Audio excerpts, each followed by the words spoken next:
èmi Oyinwọlá ni oníròyìn yín síwájú ẹgbọ́n àwọn kókó tó wà nínú ìròyìn ọ̀hún.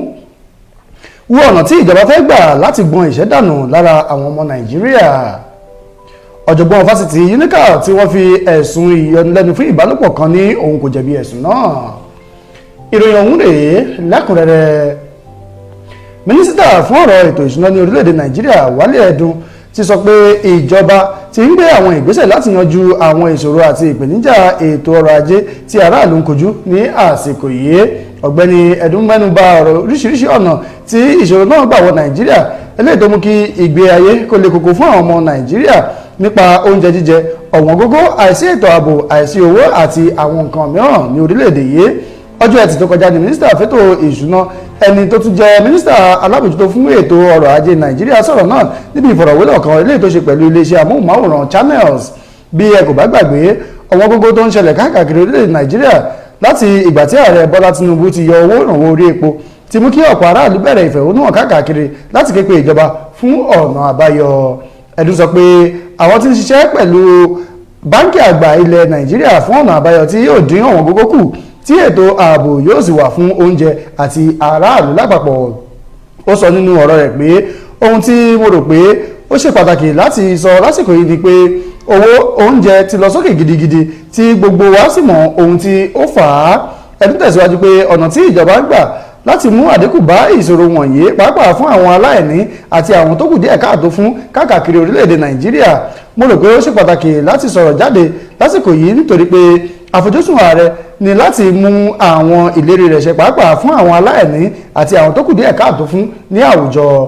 Owó oúnjẹ ti lọ sí òkè, iná mọ̀nàmọ́ná sì rèé òun náà ti lọ sí òkè dáadáa. Gẹ́gẹ́ bí ó ṣàlàyé, ó ní ìjọba ti ń gbèrò láti fún àwọn ilé tó lé ní ẹgbẹ̀rún márùndínlọ́gọ́rùn-ún 75,000 ilé ní oúnjẹ àti ìrànwọ́. Ìyẹn ni pé ilé kọ̀ọ̀kan tí kò dín ní mílíọ̀nù mẹ́ẹ̀ẹ́dógún yóò gba ẹgbẹ̀rún márùndínlọ́gbọ̀n ìyẹn 25,000 pẹ̀lú ilé tó jẹ́ pé wọ́n gbọ́dọ̀ ní èèyàn márùn nínú mọ̀lẹ́bí kọ̀ọ̀kan. Eléyìí ló túmọ̀ sí pé èèyàn mílíọ̀nù márùndínlọ́gọ́rin ni yóò jẹ àǹfààní ètò ìrànwọ́ yìí. Bákan náà ló tún sọ pé ìjọba àpapọ̀ tún gbèrò láti pín àwọn irè oko tí yóò mú ìrọ̀rùn bá aráàlú tí ebi yóò sì di ohun ìgbàgbé ní àwùjọ wa. Láìpẹ́ yìí ni ìjọba àpapọ̀ pín ẹgbẹ̀rún 240 tírélà oúnjẹ káàkiri tí 60 mìíràn sì tún bọ̀ ní àìpẹ́, èyí ni láti jẹ́ kí oúnjẹ pọ̀ ní ọ̀pọ̀ yanturu ní orílẹ̀-èdè yìí.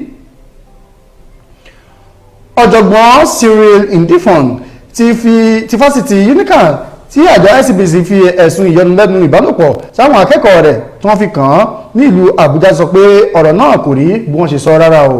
Èyí túmọ̀ sí pé olùpẹ̀jọ́ kò ní ẹ̀rí tó dájú pé lóòótọ́ ni ó ṣe àwọn ohun tí wọ́n pè ní ẹjọ́ fún.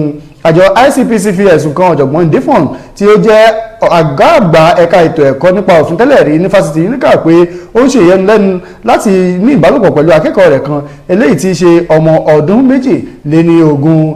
Ilé ẹjọ́ sọ pé kí wọ́n má fi orúkọ akẹ́kọ̀ọ́ náà pè ṣùgbọ́n kó máa pè ní TKJ. Agbẹjọ́rò Ndifon Sani Ayahu náà tó ń jẹ́jọ́ lórí ẹ̀sùn ọ̀hún sọ pé àjọ ICPC wọ́n kàn dúnkokò mọ́ ẹni tí wọ́n gbé lásán ni o. Àmọ́ nínú ẹjọ́ tí agbẹjọ́rò Joe Age San tó dúró fún Ndifon nílé ẹjọ́ sọ pé ẹ̀rí tí àjọ ICPC fi hàn níwájú ilé ẹjọ́ ìyẹn àtẹ̀jíṣẹ́ eléyìí tó ní Ndifon àti TJK tí wọ́n fi ránṣẹ́ síra wọn jẹ́ eléyìí tí ó ṣeéṣe kó wáyé láàrin olólùfẹ́ méjì tí ó sì sí nǹkan tó kan ilé ẹjọ́ lórí irú eléyìí. Ṣáájú ni ICPC sọ ní ilé ẹjọ́ pé ọ̀jọ̀gbọ́n Ndifon ní fídíò ìhòòhò èèyàn ní orí fóònù rẹ̀ eléyìí tí TJK náà wà nínú fídíò ọ̀hún. Agbẹjọ́rò ní nítorí ICPC ń wá ọ̀nà láti wá ẹ̀sùn sí oníbàárà ọ̀hún lẹ́sẹ̀ ló jẹ́ kí wọ́n wá fóònù rẹ̀ kí wọ́n gba fóònù rẹ̀ ní ọ̀nà tí kò bá òfin mu gẹ́gẹ́ bí òfin ṣe là á kalẹ̀. Agitun rẹ̀ ilé ẹjọ́ láti yí ẹjọ́ náà dànù. Ó ní TJK kò sí lára àwọn tí ó kọ́kọ́ fi ẹ̀sùn kan Ndifon tẹ́lẹ̀ ní àti ọ̀dọ̀ ICPC. Agitun sọ pé fífi fídíò àti ìhòòhò ránṣẹ́ sí àwọn ara wọn ní orí fóònù kì í ṣe léè tó kan ilé ẹjọ́ rárá bó tilẹ̀ wù kó mọ. Bákan náà ni agbẹjọ́rò Agi tún sọ pé adájọ́ James Ọmọ́tọ̀ṣọ́ eléyìí tí ó ń gbọ́ ẹjọ́ náà ó ní kò ní àṣẹ lábẹ́ òfin láti darí irú ìgbẹ́jọ́ ọ̀hún. Ìjẹ́ kí n tó mú ìròyìn àti ṣókí fún ti àkókò ìwásí ìdánidúró ẹgbẹ́ àwọn kókó tá a mẹ́nubà lẹ́ẹ̀kan sí i. Wo ọ̀nà tí ìjọba fẹ́ gbà láti gbọn ìṣẹ́dànù lára àwọn ọmọ Nàìjíríà. ọ̀jọ̀gbọ́n fásitì Nkan tí wọ́n fi ẹ̀sùn ìyọnilẹ́nu fún ìbálòpọ̀ kan ní òun kò jẹ̀bi ẹ̀sùn náà. èyí lópin ìròyìn wa ní ṣókí fún ti àkókò yìí láti ìkànnì amóhùnmáwòrán Wisdom Yard náà ni a ti ń kàn sí yín. Ọpẹ́yẹmí Oyinwọlá ti mú ìròyìn wá sí etí ìgbọ̀nyín lẹ́ẹ̀kan sí ẹ kú dédé wòye o ó dìgbà.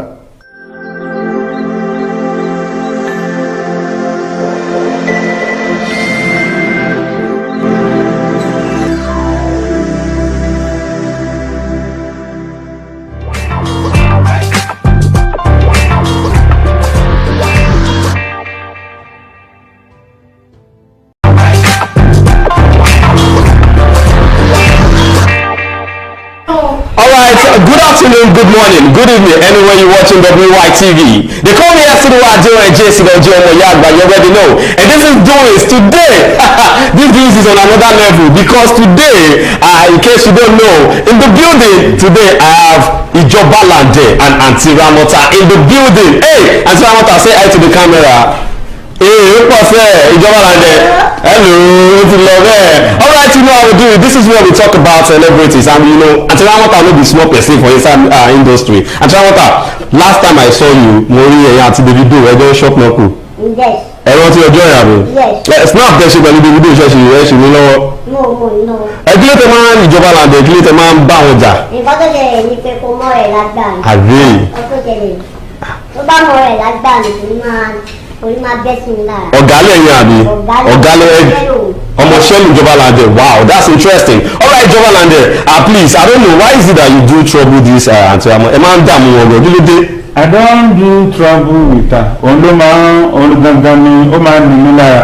Ẹ gbọ́. Mo kàn máa ń wá ìdí ọ̀fun ni. Wọ́n lè máa ń ní àwọn lára Aunty Ramota. Ẹ bá dàdó wò. I no dey whine o. You no dey whine? Yeah, tell you whine tell them. Hey, kì í ṣe generator na Ìjọba Lande. But to be sincere, you do trouble this woman and I don't like it. Torí kọ́ta máa ń rí lọ online. Mi ò ẹ̀kọ́ máa ń dààmú wọn ṣáà. Aunty Ramota dẹ̀ nílé tó bá ti bínú báyìí. Mi ò tiẹ̀ láìjẹ́ máa bínú náà lára. So if you just join me. Ọ̀sán tó máa ń fa nípa owó ìlò ọ̀pọ̀ àbàlẹ̀. Ìyá. Wọ́n gbọ́ ọ̀rọ̀ wàhálà ni. Bàbá ní kan ya fọ́tò ní farabalẹ̀, wọ́n á kọ́ sanwó kan nìkan. Oh wow, that's it. So you be Aunty Ramota's fans. Anyway, tó bá ti pàdé Aunty Ramota, ẹ máa tẹ owó kẹtó ṣe snap. Ẹ máa tẹ owó kẹtó ya picture. That's what she's trying to say. Àbí náà, àbí. Bí wúmà tó wà lẹ́ẹ̀kan yẹn, mi ò jẹ́ mẹ́mọ̀ kàkàndà tó ti dé. Àti aago mẹ́sàn-án. Àti jẹ́ bíbá yìí. Ó dẹ̀ tẹ̀sí wa, ó fún wa lóúnjẹ, ó fi gbogbo ẹ̀ fún wa. Ó dẹ̀ fún wa ní. Ó dẹ̀ lọ mú owó. Ó dẹ̀ fún yín. Ó dẹ̀ ya picture. But owó yẹn ṣe you know as far as I'm concerned show kan bọ̀ lọ́nà ṣe Aunty Ramota show kan bọ̀ lọ́nà ṣe in LTV8 so wọ́n sọ pé it's a lovers night ẹ̀yin àti Ìjọba Lande ọjọ́ ìlẹ̀ máa ṣe wedding so I want to know ṣé ti ready for wedding tó ọjọ́ yẹn àwọn èèyàn fẹ́ wá wò yín gan. Ẹ ti ready for wedding báyìí. But Ìjọba Lande ti ready now he is ready to like ọjọ́ yẹn gbogbo nǹkan ta fẹ́ wá ṣe yìí. But ọjọ́ yẹn ṣe ẹ máa wà ní bẹ́ẹ̀tì yẹn ṣá ẹ máa wà ní bẹ́ẹ̀tì yẹn náà ẹ máa wà ní bẹ́ẹ̀ ṣùgbọ́n kò sọ́wọ́ pé wọ́n fẹ́ so yín pọ̀ kọ́ lọ wò ó ẹ̀yin. Alright, today this journey the lab is still doing it and we have Ìjọba Lande in the building. So Ìjọba Lande, please can you please tell us briefly about the event on board in February 14. Yeah, the event that's coming up on February 14 is all about Ìjọba Lande and Ramota. Yes, we call it Lovers Night. Alright. Because everybody know we love each other. I love Ramota. Aunty Ramota got him blush. I want to because sometimes when I want to have a second wife, my first wife is not allow me. So it take me a little time to talk to her, say Ramota that I say I want to marry her. Ó ti lọ fà Aunty Ramota ẹ má bínú Ìjọba Lande Aunty Ramota ṣe bọ́ọ̀gàn tí Ìjọba Lande sọ wọ́n ní pé àwọn fẹ́ fẹ́ yín léyìn ní ṣé yìí máa. Wọ́n sọ bẹ́ẹ̀ pé àwọn ní first wife àwọn fẹ́ fi yín sí second wife.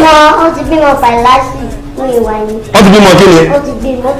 Ẹ̀sùn òyìnbó kọ́ lẹ́ẹ̀kan bẹ́ẹ̀ kẹ́tù sọ fún àwọn tó bá gbọ́ ìbò fàìlásì. Wow ẹjọ́ ṣẹlẹ̀ bá a sọ tún lọ ìbò yẹn fàìlásì. Ok ìyẹn ló jẹ́ fàìlásì tí o bá bímọ síta ní kíni ẹ bá a sọ ìbò yẹn gé. All right,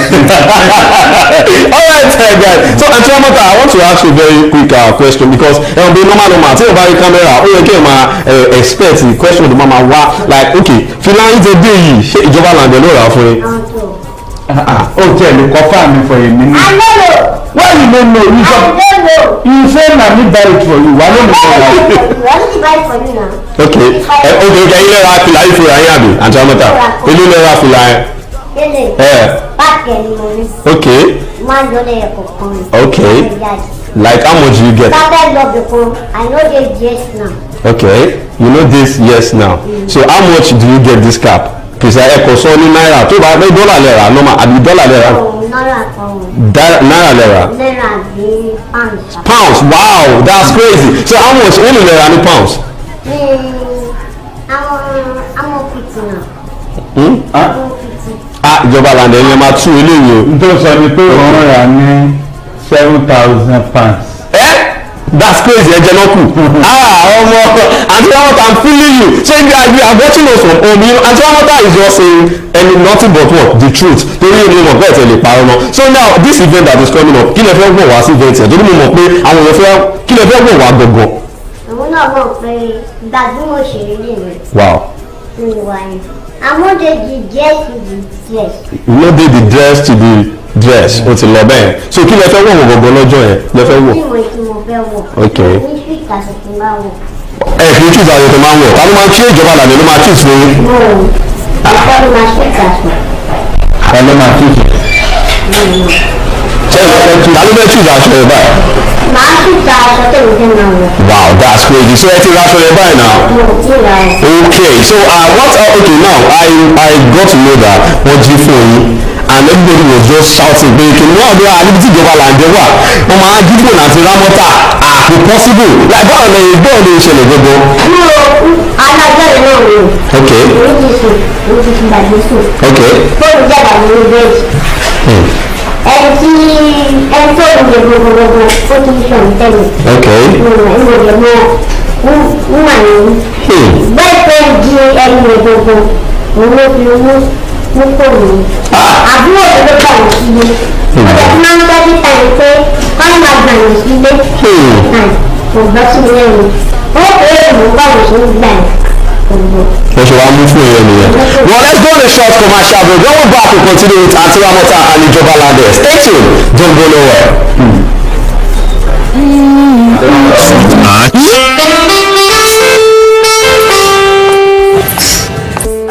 I can't afford to be late for this meeting. Give me the same excuse every day. I always tell you the truth every.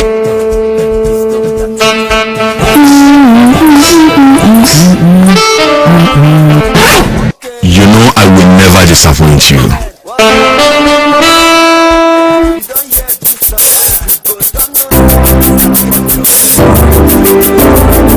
Everyone wants a hero like Papa. After Papa, it is always Papa. Papa for management of power.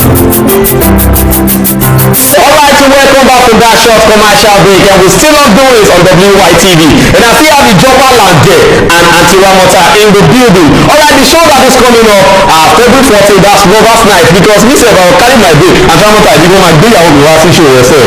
Although mo ti marry o, but ọmọ kan tí mo kàn ṣe pàdé. Ṣé máa gbọ́mọ fún mi? Ṣé ẹ máa ṣe kí ni? Ó máa lágbára. Ok, ó ní ìrírí ìdọ̀gbọ̀ tó ṣe. Ó wípé ó máa dùn tàbí wá lọ. Ó bẹ ní ṣé wọ́n là tẹ́lẹ̀ wá.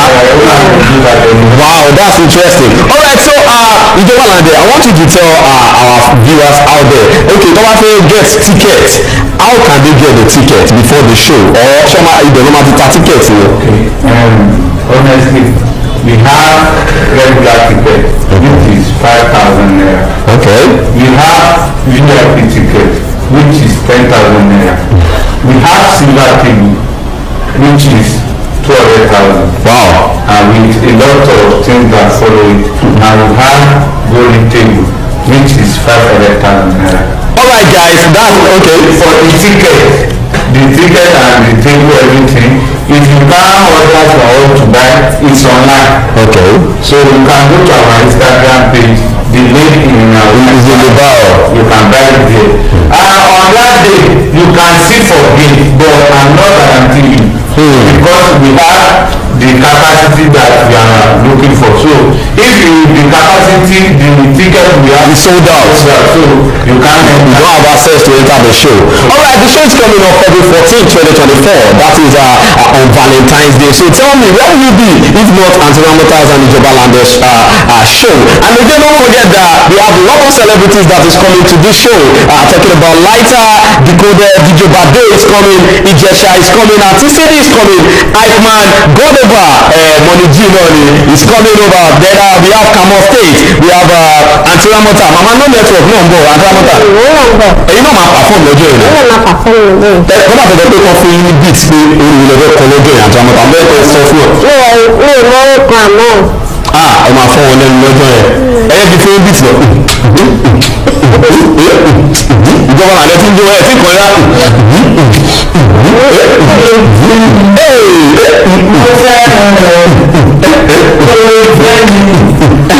Anti-Ramota ti blood.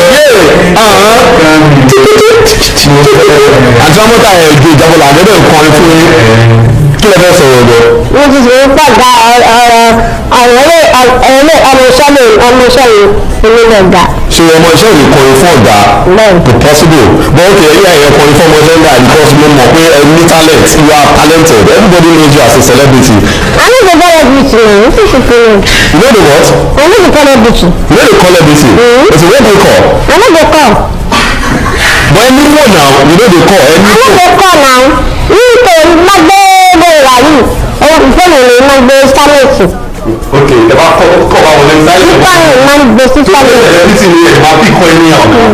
That's what's up. So that's why Ijoba Landers is there for you as a PA. I no dey PA now, this is the PA. ok. wọ́n ṣe PA now. kí wàá lọ jẹ. ó kọ̀ wà lẹ́yìn lórí ìtàn. ọmọ ẹ̀yìn lásán ni wow that's great. lójú gbogbo ayé ìgbìyànjú ẹ̀yìn ẹ̀ lásán. àgbáyé fi wọ́n lẹ̀. ìyáwó fi wọ́n lẹ̀. ó tẹ̀ yẹ kó o máa fi respect sí kó máa. respect kí ni kí wọ́n fi respect ló bá dín náà gba irú respect bá lọ́yà bí wọ́n wá jù. bẹ́ẹ̀ ká àárín ló wà. dáadáa òun náà sọjọ́ rẹ̀ ó tún ti bẹ̀rẹ̀ ó tún ń gbèsè lédè ta. sọ́nà pé gbogbo àgbáyé ló ń wà báyìí. ẹ kọ́ máa wọ́n gbàgbáyé náà ni kó lè dáná ni. kó lè dáná wàhálà àgbàwọ̀tà bọ̀dẹ̀ ìgbọ́ tí mi mọ̀ ní pé ìyàwó máa tẹríba fún ọkọ ni. ilé máa tẹríba fún ọkọ. èyí lè máa tẹríba fún Ìjọba Landers. wọ́n lè tẹríba wọ́n lè máa tẹríba fún mi. can you imagine. mi ò ṣe sínú mọ̀gà. mi ò ṣe sínú mọ̀gà. ẹ ṣe kí ni. mi ò ṣe sínú mọ̀gà. sínú mọ̀gà. kí ni tùmọ̀ ẹ̀ ṣe lè ṣàlàyé fún wa. wọ́n mọ àwọn olóògbé lè ní ìwé. olóògbé tó máa di olóògbé bò. olóògbé tẹ́ẹ̀jì ike ní ọ̀rọ̀ àti láwọ́ta ìtòlóògbé tẹ́ẹ̀jì. èmi tó mi sì ń lọ ó sì ń bá wájú náà. náà ṣe ṣe ẹ̀yin àgbẹ̀ máa débẹ̀ náà. ẹ̀yin àti Ìjọba Landers ọlọ́run ní ọ̀pá ìlú together forever. láíláí ìfọsílù. ẹ máa já Ìjọba Landers ẹ máa já lẹ́yìn. ìfọsílù. lórí déédéé náà bá ti travel ṣe àgbẹ̀wò travel. wọ́n ti wòye bẹ́ẹ̀ lọ gbogbo. alẹ́ mi tuntun kan ti mo ti lọ sí Àbújá yìí. ok wow. London mo fẹ́ lọ sùn. wow wow. so Abuja is a country abi. tí bá ti gba tíṣà mi sùn nínú ìlọsìn. so ẹgbà tíṣà lọ sí Abuja náà ni. bẹ́ẹ̀. wow wow that's interesting. I love it. but àwọn yẹn fún àwọn country máa ń wò ló kù tí wọ́n pé tó bá fún visa yẹn ti yẹn máa gbọ́ pé ẹ̀kọ́ wù mí láti fún yín ẹ̀kọ́ wà ní ìmú ẹ̀. bẹ́ẹ̀ bá lọ sí London. Ìjọba Landers ló wọ́n wà ní ìjọba tó. ọfẹ ọsọ gbogbo plan tó fi jọ pé ògùn mi lọ sí London yẹn o fẹ́ já padà lọ́dọ̀ tó máa ń èkó sọ ẹ̀yìn. èkó tèmi rè. èkó ẹ̀yìn. so is it your plan. I no dey plan. you no dey plan what about this one na. I no dey see you. you dey na why. I no dey go na. why you be disrespecting the public of people. I no dey compete with the people. but people is already watching us now. I no dey know too. but why you no cover me. if dey waka pa me I know. if you have plan you suppose to know well. support me ni na no dey support your parents dey waka me. you dey support me. no make you support me. but guys imitate something. I no dey support something. Guys, you can see the way I was watching them. I love the fact that these couples are the best ever. And Samuka, Ọlọ́run ever fẹ́ Ìjọba Landers. Ọlọ́run kò máa bínú. ó máa kú ni. Adélẹ́kùn ni. Who is that? Who is going to die? Ó sì gbọ́dọ̀ dáyà ni. The one you. Alága ogun ìdíje ìwé kúnàs. Why is the local winner? Nígbà tó bá tẹ̀ fún wọn, àwọn èrè ni. Wọ́n jọba là ń tẹ̀. Why do you want me to die? I know they want to do that. Do I deserve to die from you? I don't dey beg you. I don't know.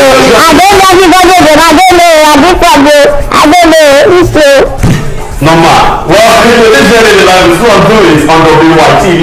We know that television. This is where you get the best entertainment ever. Alright, Auntie Amota, talking about the show that is coming up. Àwọn celebrity wo lè fún ara yín pé látọ̀dọ̀ ara káwọn èèyàn máa ń lò lọ́jọ́ yìí.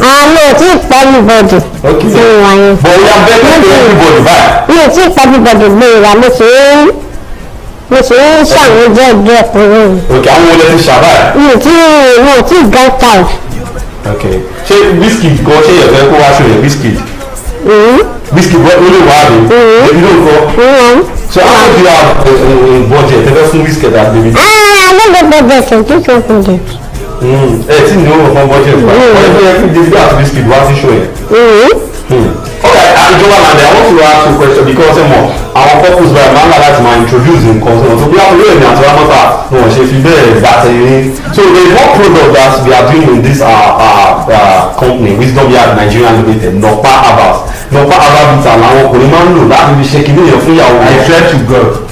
I want to ask of you, I forget before. You know, you have get that before. Kí ló fún àti rámọ́tà àti rámọ́tà ṣe ti gbọ́ nípa Nọ̀pá rí. Ìjọba Lande yìí lè lè ròyìn fún mo lò fún bọ́yìn ìjẹ́ kó má. Abẹ́jáde kálí ló fún. We are in public of faith. You dey like public as it is. You need the books. That's how we are in public. Don't you? Why you dey touch you? I know you too. Know how to be calm down now. When you calm down, Know how to control your anger. when you wan talk, you need the anger. When the police you do it. See guys, I know you are watching from normal youth, taking your pen and papers, and your mathematical grammar Golini, because Auntie Amota ti fẹ́ blow up on the different grammar. Àwọn ìgbàgbọ́ wọ̀ wípé mo máa ń sọ ìbò àmọ́ nípa ni máa ń sọ jù anytime. Okay. Ìwà mi ìfẹ́ sọ. Ẹ máa ṣe ara yín jù. Mi ìfẹ́ máa ṣọ́ ara mi ìwà yẹn. Wípé ọmọ ọ̀pá lè ní gbogbo But I love what you say, ọmọ ọ̀pá lè ní. ìgbàgbọ́ wọ̀ wípé àwọn àbúrò mi láti gbogbo ìwà yẹn. Okay. But ọmọ ọ̀pá ní tẹ̀lé ìwé mi fẹ́ kẹ̀ explain. A ní wọn understand ọmọ àwọn ọlọ́pẹ̀ lọ́mọ ọ̀pá. Ìgbàgbọ́ wọ̀ wípé tí wọ́n bá wà ìyẹn máa ń ṣọ́ ara rẹ̀ ìyẹn máa ń ṣọ́ ìlẹ́gbọ̀n ayé.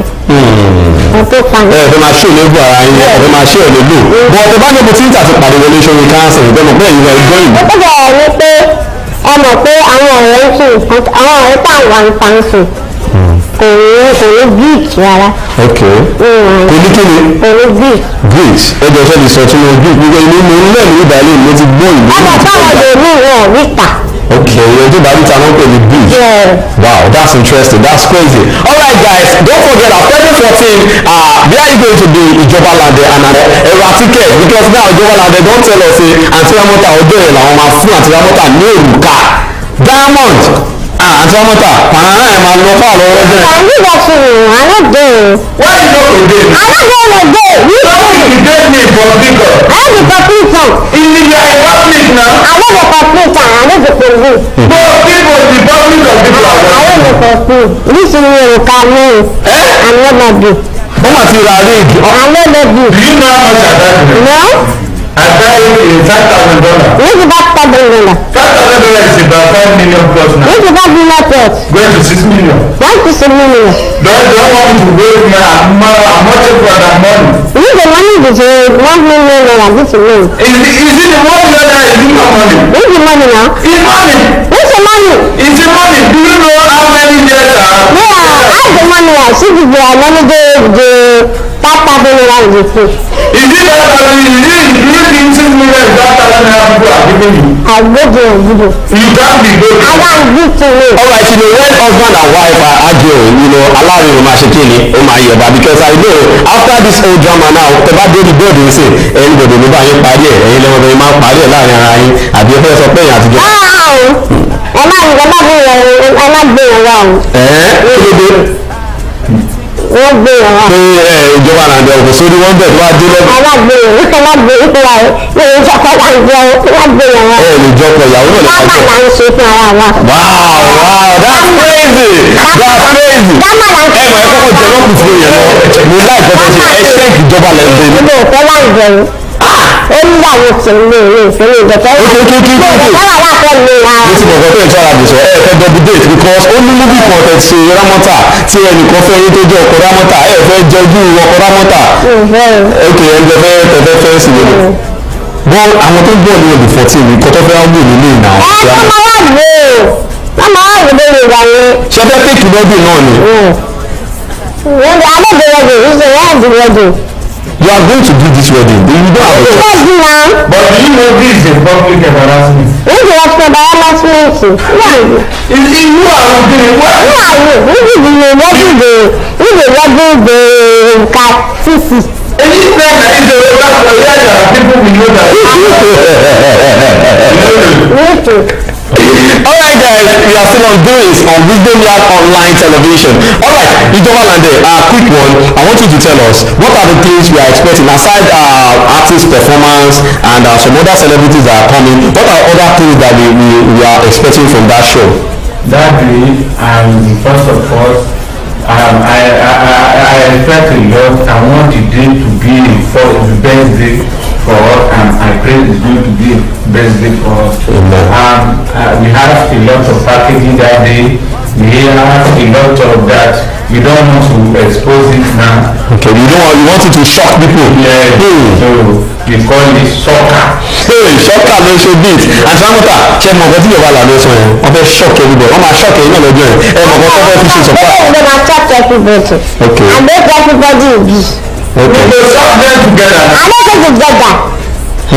Wow. So that day February 14, let's meet the Ijoba Lande and Ramota Lovers Night, and you too bring your baby, bring your boo. Let us enjoy together at LTV 8. Yeah, I think I got the venue in Lagos State, Nigeria. So Ramota, pick one. Àwọn fans onígbọ̀ngàn tó máa ń sọ tí mo dẹ̀ like. Wọ́n bí tọ́ba ti dé ẹni bẹ̀ ẹ máa ń bínú. Nǹkan tó fà ló pé báwọn náà bá ti tán àwọn ò fẹ́ ṣe nọ́mà. Wọ́n bá ti ń gba fọ́tò yẹn kò ní fẹ́ sanwó. Nǹkan tó máa ń fà. So ẹni lọ ṣé fọ́tò lẹ́fẹ̀ẹ́ fi máa gba owó ni àbí fídíò?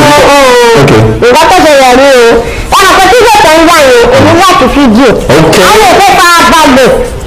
Àwọn ò fẹ́ fara balẹ̀ pé fídíò táwọn ń wá yẹn ò fẹ́ sanwó. But that's why you have to have the manager. Today the Ijoba Lande ṣe máa ń tẹ̀lé yín. So your mama ma right you. I love the right thing. You know the right thing. So the right thing is you having Ijoba Lande as your manager. But ẹ ti sọ pé Ijoba Lande ọmọ yín lọ jẹ wọ́n ti báwọn máa manage yín. Wọ́n lè manage yín àbí? Wọ́n lè manage yín. Oh wow. So if Ijoba Lande is to be your manager, that means you are going to be paying me. I need the manager now. So who is your manager? Now you dey manage yourself. Àti Ramota, okay, let's do it this way. Fast from today, mo fẹ́ kí Ijoba Lande máa manage wọn láì báwọn èèyàn ṣe máa ń gbọ́ máa ń bínú tẹ máa ń para. Ṣé gbà mí? Pé mo máa ń para everybody. Okay. Lórí wa ni máa sẹ́ǹdì ni. Àwọn olólùfẹ́ mi máa sẹ́ǹdì. Mo understanding. Ọmọ nǹkan tẹ́nu àwọn lè rí ọkọ̀ ìdáná tí bá ń bínú. Ọmọ òkè mo ti bínú mo ti rẹ́yìn díẹ̀ mo ti calm down. Àwọn òfẹ́ mọ̀ lórí wa yẹn. Àwọn ọ̀dọ́ náà ń pé àmọ́ mi ló máa ń kì í rẹ̀. Àwọn ò mọ̀. Then that's crazy. Ẹ mọ̀ kó tó ṣẹlẹ̀ ní pé nǹkan tó ń bẹ̀rẹ̀ máa ṣe bí ẹ máa gbé bottle water ẹ ṣọ́ láti máa gbé water bottle bí ẹ bá ti ń bínú ẹ̀ kàn máa mú ní tẹ bá ti mú ní ara yín máa bá ẹ. Ìyàwó mi ló gbà mí gbọ́ wípé mo máa ń bínú tòótọ́. Aláàpẹ mọ́mì mi ti pè é mọ́mì mi náà. Oh God. Máa ń fà á nìyẹn. Ọmọ fún ìkẹ́ mọ́ ni. Àwọn kan tó máa ń bẹ́ẹ̀ para ọgbọ́n nìyẹn. Bọ́n bẹ́ẹ̀ this is last pẹ̀lú ìfẹ́ stress yìí mọ́. Ṣé wọ́n ti break láti yé rí? Break láti break láti yé rí. Bọ́ Ijoba Lande ìgbà tó wá bá yín pa àwọn fẹ́ fún yín ẹ sọ yes àbí ẹ sọ yes. Wow, that's crazy. Clap for yourself and Ramota. Clap for yourself ẹ pàtẹ́wọ́ fúnra yín. Ẹ̀yin lẹ́sọ̀ fẹ́ sọ pé yes ní sè and that is why tí Ijoba Lande tó fẹ́ pọ̀ yín lé ní February 14 pé ó yá ọ àti Ramota I want to make this public I want people to see us together pé a fẹ́ fẹ́ra wa lọ́jọ́ Valentine. Nǹkan tó dẹ̀ wípé ká tó ti gbàgbé ìrògùn kò wọ̀. Okay, ẹ̀yin ò fẹ́ òrùka lọ́jọ́ wedding. Kí lẹ fẹ́ gbogbo yẹ sponsor? Kí ni nǹkan tẹ fẹ́? Kí ni nǹkan tẹ fẹ́ lọ́jọ́ yẹn gbogbo wọ́n tẹ fẹ́ kí ìjọba lọ? Bẹ́ẹ̀ns. Bẹ́ẹ̀ns. Nítorí ẹni pé mi ká dé ọ̀dọ̀ àwọn pé èmi náà máa wà lọ. Òfin ni ara mi ò lè gba embarrassment mọ́. Wọ́n gba embarrassment. You are embarrassment. You are embarrassment. You have agreed before. You are before. You are agreed before. You are agreed before. So if you want to bring them out. When you are bigger on my house, I know the house. Can please? Look at you. Calm down. Ẹ má bínú. Àtọ́mọ́ta ẹni sùúrù. Ó dàbí. Àtọ́mọ́ta ẹ máa fi. Ẹ máa fi láti ẹ̀.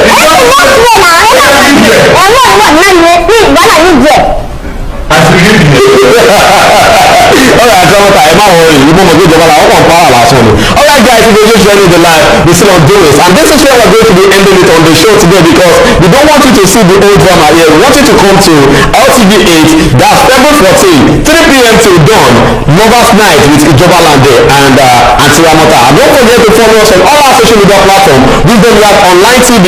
Follow us on TikTok, on X account, on YouTube, Facebook at Wisdom Yard Online TV. My name is Ahmed Abbas Olatunji, but you can call me Fidoje Omo Yagba, the only Idon on Wisdom Yard Television. All Aunty Ramota, before we go, ó yẹ bá sọ fún àwọn olólùfẹ́ àwọn fans yìí. TikTok can do it, Facebook can do it, Instagram can do it. Ó yẹ sọ fún wọn kọ́ máa gbọ́ báyìí. Instagram can do it, TikTok, WhatsApp, WhatsApp number. Ó yẹ sọ fún wọn. Ó yẹ kàbẹ̀ láti Instagram. Instagram and Ramota on 30. TikTok Ramota on 30. Facebook Ramota on 30. Ìfẹ́ kọ́ sọ fún àwọn yẹ sọ fún àwọn yẹ báyìí. Ó yẹ kàbẹ̀ láti Instagram and all your social media is is what? Yes. Ramota of what? Ramota of 30.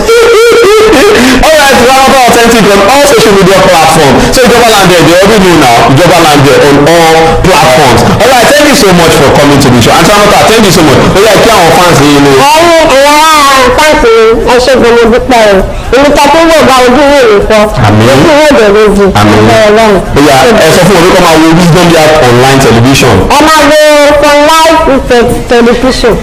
Okay, ó ti lọ bẹ̀rẹ̀ finally. Thank you so much. We'll see you again next time on this particular show. Keep watching WYTV. Bye for now.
Of destroying the Nigerian economy by the former president of Nigeria, which is President Bola Tinubu. So addressing his followers in Oyo State, the freedom fighter insisted that Tinubu is not responsible for the hardship in the country. Speaking in Yoruba language, he said, Igbo urge Yorubas to unite and liberate the Southwest from armed Fulani elders.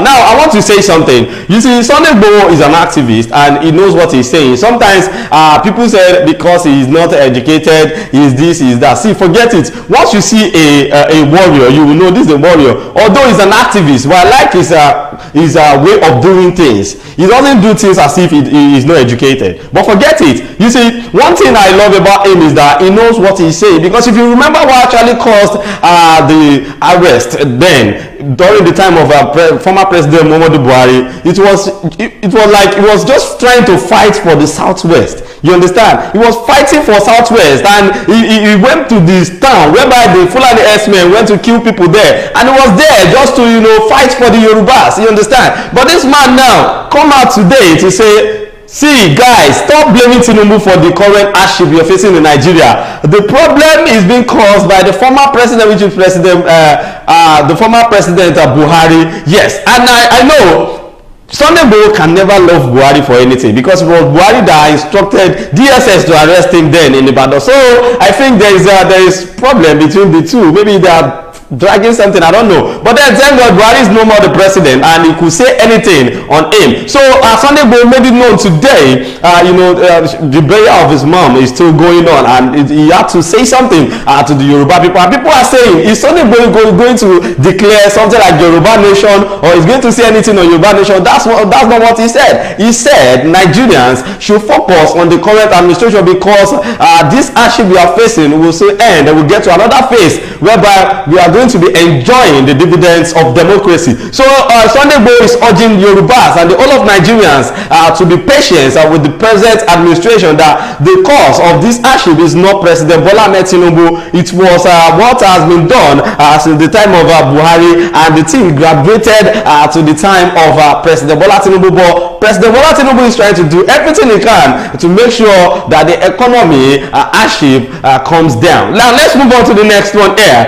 This particular one is a good news to the whole of Nigerians, because it's not easy. If you check as of let me say today is Friday, on Monday, let's say Monday, Tuesday, the price of rice in the market is up to, like, let's say foreign rice is 90,000 naira, Nigerian rice is like 70,000, some are selling in 68, 69,000. But then the customs, Nigeria Customs Service now come up with an idea that all the rice they seized from different people, they want to start selling it to Nigerians to caution the food crisis in Nigeria. So the Nigerian Customs Service, NCS, will later today, it's not like later, they've started doing it, and you can check online different viral videos going on, trending online, whereby the customs are already selling rice to Nigerians. So they begin the sale of sized bag of rice to the public at the rate of 10,000 naira per 25 kg.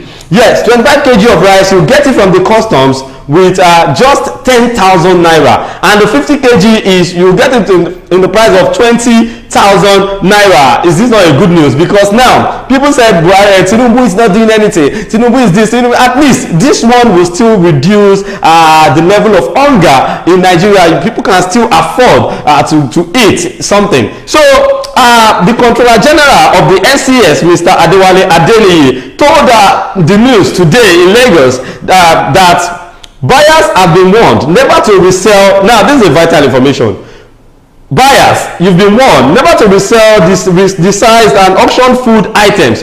Once you get the food, like the rice, 10,000 naira, you are not allowed to take it to your store and start selling it. Anybody caught will face the wrath of law. So Adeniyi also warned the custom officials that anybody found repackaging or partaking in the exercise of adding to the rice, like adding to the kg and saying you can buy 30 kg from me, then you put 5,000 naira, to be 15,000, blah blah blah. Any custom officials caught in the act of trying to do anything dubious, partaking to the selling of 10 kg and 25 kg of rice for 10,000 naira, will face the wrath of law. So it was not me that said it. It was Adeniyi, the Controller General of the Nigeria Customs Service, that made it known that this is done to caution the current hunger and food crisis in Nigeria. 25 kg bag of rice will be sold 25 kg bag of rice will be sold 10,000 naira. Then 50 kg bag of rice will be sold 20,000 naira. Now another thing there is, you cannot just go there and say this is my 10,000 naira, I want to buy rice. No,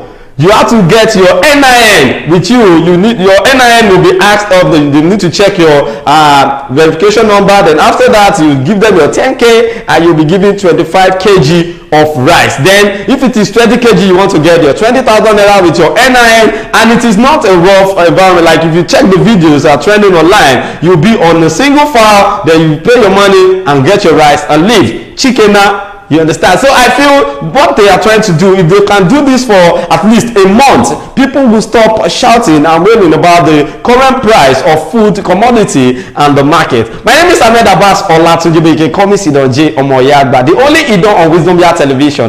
We'll see you again next time on Trend. Don't forget to follow us on all our social media platforms on YouTube, TikTok, Instagram, Facebook at Wisdom Yard Online TV. We'll see you again next time. Be good and enjoy the rest of your weekend. Bye for now.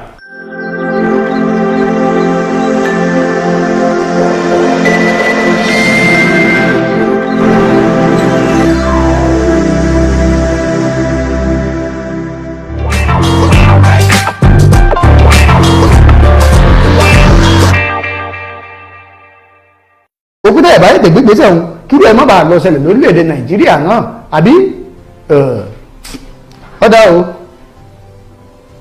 ọlọ́run kan yóò ń rọ̀ yọ́ aláàfin òrebì kan ibi ò bá báṣẹ ìwọ́ rẹ̀ dé ó kù bá ń bẹ̀ láìpẹ́ orílẹ̀‐èdè Niger Republic àwọn ti wá gbẹ̀yìn báyìí wọ́n ti yí bìrì kòtò lójijì nàìjíríà ló kọ́ fi òfin de orílẹ̀-èdè Niger Republic pé wọn ò gbọ́dọ̀ wọ nàìjíríà wọn ò gbọ́dọ̀ ṣe bọ́dà fún wọn wọn ò gbọ́dọ̀ gbà kán kóúnjẹ wọlé bẹ́ẹ̀ wọn ò gbọ́dọ̀ kóúnjẹ jáde nítorí pé tí ebi bá pa Niger Republic dáadáa wọ́n fi àyè lẹ̀ fún Bazoum láti tẹ̀síwájú nínú ìṣèjọba amúnisìn ló ń ṣe ṣùgbọ́n àwọn tó gba ìjọba lórílẹ̀-èdè yìí wọ́n ti ní àfojúsùn àwọn náà mọ̀ pé ó ṣeé ṣe kó má rọrùn gbogbo ọ̀nà yìí làwọn náà wá pé àwọn ò ní padà àwọn ò sì ní gbèjọba fún Bazoum ìdí tó ń tẹ̀ tó wá fi fòfin kọ́kọ́ de bàálù àwọn àbàsíbi òwú torílẹ̀-èdè Nàìjíríà ni pé wọ́n sì rán bàálù àbàsíbi òwú wá látorílẹ̀-èdè Nàìjíríà lọ sí Niger Republic láti lọ jí ààrẹ wọn eléyìí tó ń fi sí àhámọ́ ń bẹ̀ Bazoum tí wọ́n gbàjọba lọ́wọ́ ẹ̀ láti lọ jí gbé ó lọ tán díẹ̀ ló kù kó tó di pé àwọn ológun ò ń gbà mú torí tó bá ẹ̀ fi rọ́nà lọ wàhálà ní fáwọn ológun torí kò tí ì bọ̀wọ́lùwé pé òun ò ṣiṣẹ́ mọ́ gẹ́gẹ́ bí ààrẹ orílẹ̀-èdè eléyìí táwọn Niger ìwà rí pẹ̀lú àwọn orílẹ̀-èdè míì tó jẹ́ alásọmọgbè wọn tọ́jọ́ gba ìjọba lọ́wọ́ àwọn olóṣèlú yìí òun ni wọ́n ti wá kọ lẹ́tà sí ECOWAS pé tó ECOWAS o ẹ̀mọ́ kóra nù yín lọ àbá yín ṣe mọ́ ṣé báwọn wọn làwọn ò bá yín ṣe mọ́ ẹ ti gé náà wọn ẹ jẹ́ kó ń jẹ́ wọlé ẹni bàálù wọn ò gbọ́dọ̀ rìn ẹni lè yẹ ẹni tọ̀hún nígbà tí ti ṣe gbogbo yìí tán àwọn náà ò fi bínú wọn láwọn náà ò bá yín ṣe mọ́ àmọ́ o ìgbà wọn ò wá kéde nǹkan tó wá burú jáì tó dùn mí díẹ̀ nínú ẹ̀ òun ni pé orílẹ̀-èdè Nàìjíríà ni wọ́n wá kéde pé bàálù orílẹ̀-èdè Nàìjíríà ò gbọ́dọ̀ gba orílẹ̀-èdè Niger Republic fò kọjá mọ́ láti òní lọ tó bá ẹ̀ kọjá jíjà àwọn ò jà o kò sì sí bí àwọn arìnrìn-àjò ilé òkèèrè tó fẹ́ rìn ìrìn ojú òfurufú lọ sí àwọn ìlú ọba tí wọ́n máa ń rìnrìn àjò nìjẹ́ wọn ó gbà kọjá ẹ̀hùn pé eléyìí wá fẹ́ kó jẹ́ ìgbésẹ̀ àkọ́kọ́ tí ó mú kí ayé ó nira fún ọ̀pọ̀lọpọ̀ àwọn arìnrìn àjò ṣé bó owó dọ́là ló wọ́n tẹ́lẹ̀ owó àti ìrìn àjò náà wá tún á di ìlọ́po méjì torí pé ibi tó yẹ tó gbà lọ tààrà wọn ò ní lè gbàbẹ̀ mọ́ wọn ò nílò àti mọ lọ lórí káàkiri kó tó di pé wọn ò rọ́nà gbà. ṣe rí yọ́yọ́ tí aṣíwájú Bọ́lá Ahmed Tinubu ẹ̀rí nǹkan tó kọ́ àsí orílẹ̀-èdè tí ń bẹ̀ nílẹ̀ bàbá ẹ̀rọ jùtú ẹ̀ tún náà ń fi èrò fọ̀nà wá láti orílẹ̀-èdè míì ẹ̀rí pé ẹ̀kún kì í pé ẹ̀kún ọmọnìyàn ṣe ẹ̀kún kì í pé ẹ̀kún ìyànjú o ẹ fọkàn balẹ̀ ẹ ṣe léyìí ẹ ṣe tọ̀hún ṣe nígbà míì wà téèyàn ò bá tí ì pàdánù nǹkan tó ní kò ní mọ iye ẹ̀ torí lásìkò náà máa fojú wò pé eléyìí kò dáa ṣùgbọ́n gbàtà bá pàdánù ẹ̀ tán àwọn amòyì tó wà ń bẹ̀ Jonathan wà lórí àlééfà wọ́n sọ pé àwọn fẹ́ sọ orílẹ̀-èdè Nàìjíríà sínú gbèsè ní o ẹgbẹ́ alẹ́kó ẹgbẹ́ PDP torí pé àwọn jẹ́bùjẹ́bù dànù wọn ò dáhùn jẹ wọn ò dá nǹkan jẹ wọ́n bá jẹ díẹ̀ wọn faraàlú àwọn ẹgbẹ́ APC ìbóde wọ́n bẹ̀rẹ̀ sí í sọ̀rọ̀ wọn náà fẹ́ sọ Nàìjíríà sínú gbèsè nǹkan wọ́n gbà náà àwọn èèyàn ń kọjá wọlé látòkè òkun àwọn oúnkójẹ wọlé ìwọ̀n ò ti bọ́dà lẹ́yìn kẹ́ẹ̀kọ́ nǹkan wọlé kẹ́ẹ̀sì kílíà rẹ̀ ìwọ̀n bá tó yẹ kẹ́ ẹ san lówó orí fúnjọba Nàìjíríà ẹ̀ san ṣùgbọ́n gbà táwọn àjẹkílẹ̀ òfẹ́ yìí tí wọ́n dé orí àlééfà èyí náà rí nǹkan tó ṣẹlẹ̀ eléyìí wá sọ̀rọ̀ pé ẹgbẹ́ òṣèlú àbí èèyàn kan ṣoṣo torí àmọ̀ pé ẹgbẹ́ òṣèlú yòówù tó bá bẹ̀rẹ̀ sí í ṣe ìjọba tiẹ̀ ìmọ̀ràn tó bá ń gbara wọn nù ẹgbẹ́ òṣèlú náà òun náà wọ́n mọ̀ tẹ̀lé lẹ́yìn ìgbà kan ẹgbẹ́ òṣèlú APC ń ṣèjọba ní ìpínlẹ̀ Ọ̀ṣun gbogbo èèyàn ló ní ẹgbẹ́ òṣèlú yìí gbìyànjú àwa náà sọ ń pa wọn pẹ̀lú ẹgbẹ́ ti PDP ò torí ẹ̀ sọ pé sọ̀rọ̀sọ̀rọ̀ kan gbowó lọ́wọ́ àwọn olóṣèlú ló fi ń bà wọ́n jẹ́ rárá o wọn wà bá rí òun láwùí ẹ lè gbowó fún mi báyìí kẹwàá ní ìmọ̀ sọ nǹkan tí ò ṣẹlẹ̀ kí n sọ ọ́ ṣóúnjẹ òwọ́n lù ni ṣé yẹ ọmọ ẹja àwọn aráàlú ni ṣé nǹkan ò burú jèpè àlùjọ̀nú lọ ni ṣé tó ààbò da lórílẹ̀‐èdè yìí ni ṣé owó oṣù òṣìṣẹ́ náà ń san déédéé ni ẹ̀yin náà ẹ̀ wò ó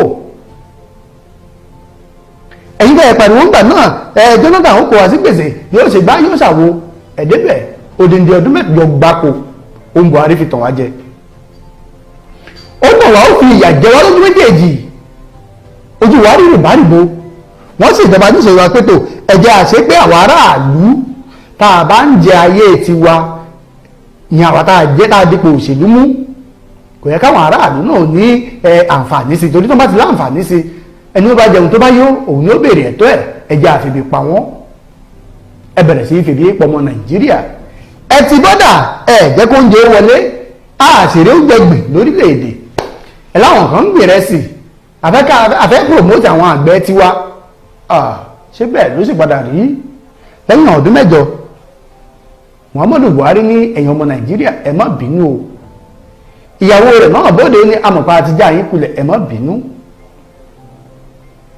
kí ni nǹkan táwọn èèyàn sì ń sọ ń gbà ẹ ṣe sùúrù fún ẹ ṣe sùúrù ọdún kìíní kejì kẹta ọdún mẹ́rin àkọ́kọ́ ọdún mẹ́rin ẹ̀kejì ṣé wàá rọrùn bẹ́ẹ̀ Tinubu wá dé nínú ẹgbẹ́ òṣèlú kan náà ẹ̀sìn ni a mọ̀ sọ̀rọ̀ àpò ìrẹsì kan ti ń lọ bí ẹgbẹ̀rún lọ́nà ọgọ́rin náírà báyìí 80,000 naira a bag of rice níbi tó sì wà ń tòsí orílẹ̀-èdè Nàìjíríà tá a ti lè kó wọlé ẹni wò gbọdọ̀ kó oúnjẹ bíbẹ̀ wọlé ń bẹ̀ ẹ̀ sì fún wa lóúnjẹ jẹ ní Nàìjíríà àbí ìṣèjọba yìí mo mọ̀ pé Ọlọ́run ò ní jẹ́ kó orílẹ̀-èdè Nàìjíríà orúkọ parun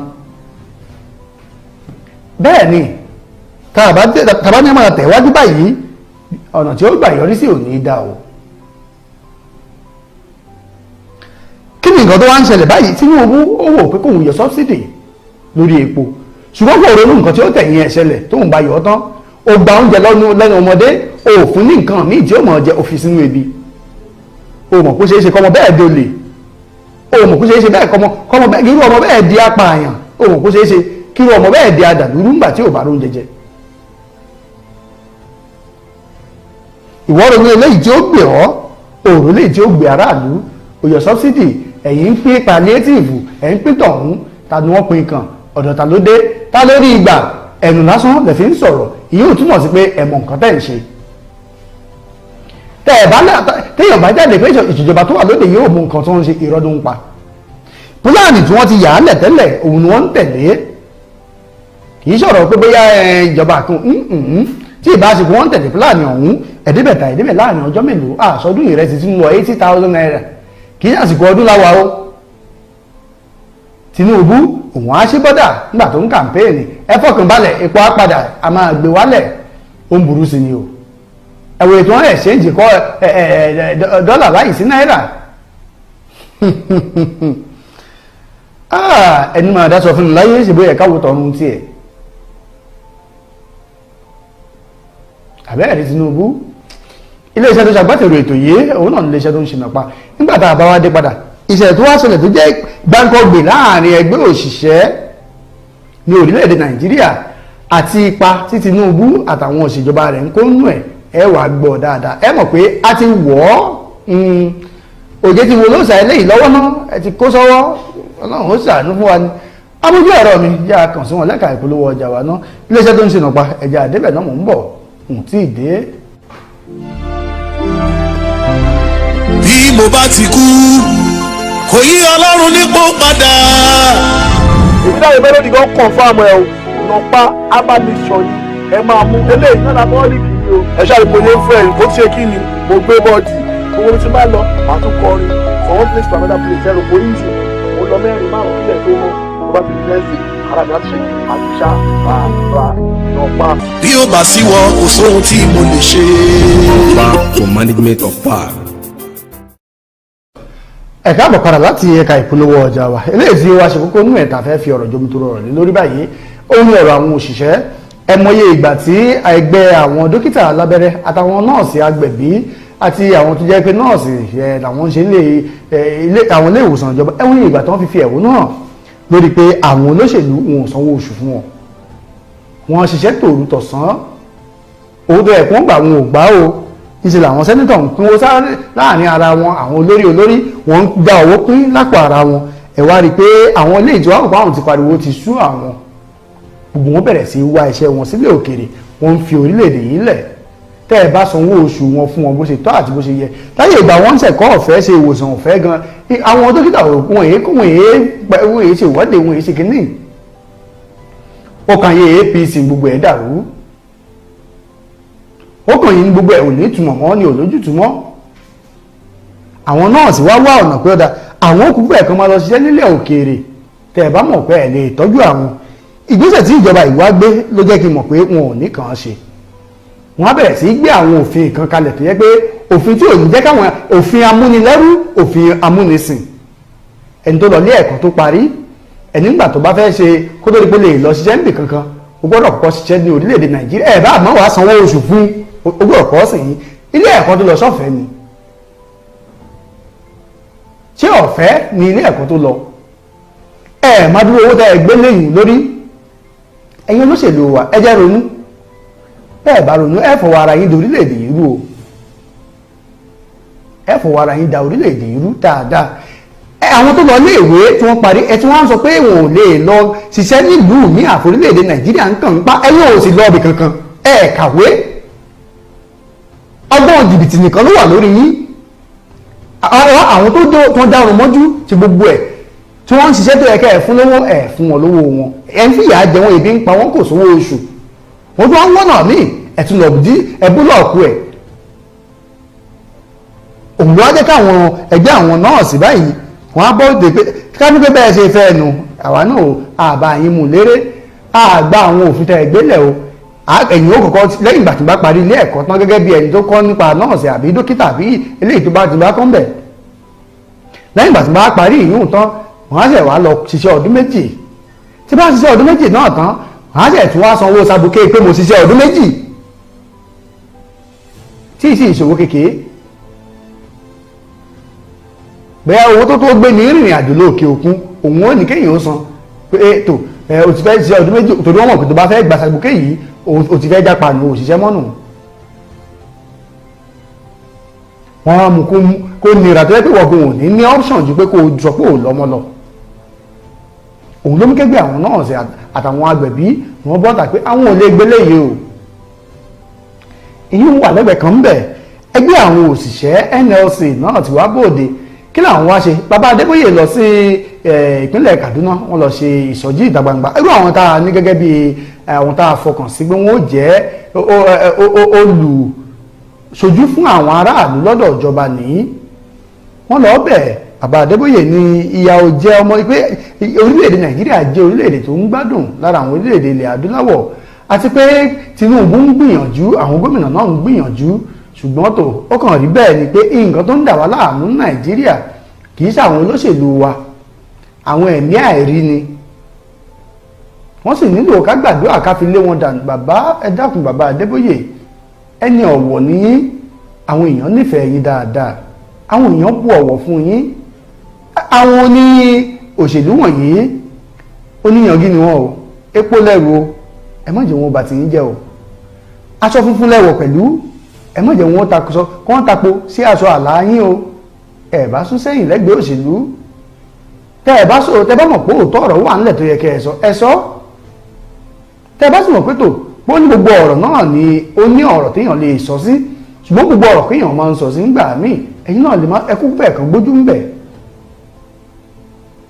torí dídí ọ̀pọ̀lọpọ̀ ọmọ Nàìjíríà máa fi wòye ni pé nígbà tí ìyà tó ń jẹmọ Nàìjíríà òkú jẹ mọ̀lẹ́bí tí ẹ̀ ṣe ní wọ́n ń gbìyànjú ó hàn pété pé ìka làwọn èèyàn báyìí wọ́n ti bọ́dà àrùn oúnjẹ kó wọlé wọ́n yọwọ́ wọ́n fowó kún epo owó dọ́là ń lo òkè lójoojúmọ́ ẹ̀sìn ni wọ́n ń gbìyànjú wọn ò sanwó oṣù òṣìṣẹ́ kí ìyànjú tó wọ́n ń gbà. ẹ dákun bàbá Adébóyè amọ̀pá sọ irú aṣọ bẹ́ẹ̀ ò kò tọ́ ẹ̀wọ̀n ẹ̀sán irú aṣọ bẹ́ẹ̀ sọ̀rọ̀ rí ẹ dákun ẹ má sì bẹ́ẹ̀ wọ́n ẹ dákun ẹni ọ̀wọ̀ ní ọ̀wọ̀ wọn mọ̀ wà pẹ̀lú yín títí ẹ má jẹ́ káwọn kìíní yìí báyìí ló kọjá o bẹ́ẹ̀ ni ẹ fi wọ́n lẹ̀ sáàyè wọn. ẹgbẹ́ àwọn òṣìṣẹ́ náà ti wá bóde báyìí pẹ̀tọ̀ pẹ̀lú bọ́rọ̀ sí ń lọ báyìí àwọn ti ṣe tán láti bẹ̀rẹ̀ ìyanṣẹ́lódì lẹ́yìn tí àwọn bá ìjọba àpapọ̀ ṣe ìpàdé wọ́n ní gbogbo ìpàdé táwọn ń bá ìjọba àpapọ̀ ṣe látijọ́ yìí pàápàá jùlọ lórí bí gbogbo nǹkan ṣe wọ́n yìí gbogbo ìpàdé tí wọ́n ń bá wọn ṣe irọ́ pátápátá irọ́ ayé àti ọ̀run ni ẹgbẹ́ òṣèlú yìí ń fi wọ́n pa wọ́n láwọn ọmọ pín palliative wọ́n fi san oṣù mẹ́fà wọ́n fi san 35,000 fáwọn èèyàn kí nǹkan lè rọrùn fún wọn wọ́n san oṣù kan wọn ò sàn míì mọ́ àṣẹ báyìí àṣẹ tọ̀hún gbogbo ẹ̀ pátá irọ́ gbu láì sí òótọ́ kankan nù ẹ̀ ni ẹgbẹ́ òṣìṣẹ́ ti wá yàrí báyìí pé tó pẹ̀lú bọ́rọ̀ ṣe ń lọ yìí a ti rí i pé nǹkan tẹ́yìn gbé wa nù ẹgbẹ́ dání dáadáa tó pọ̀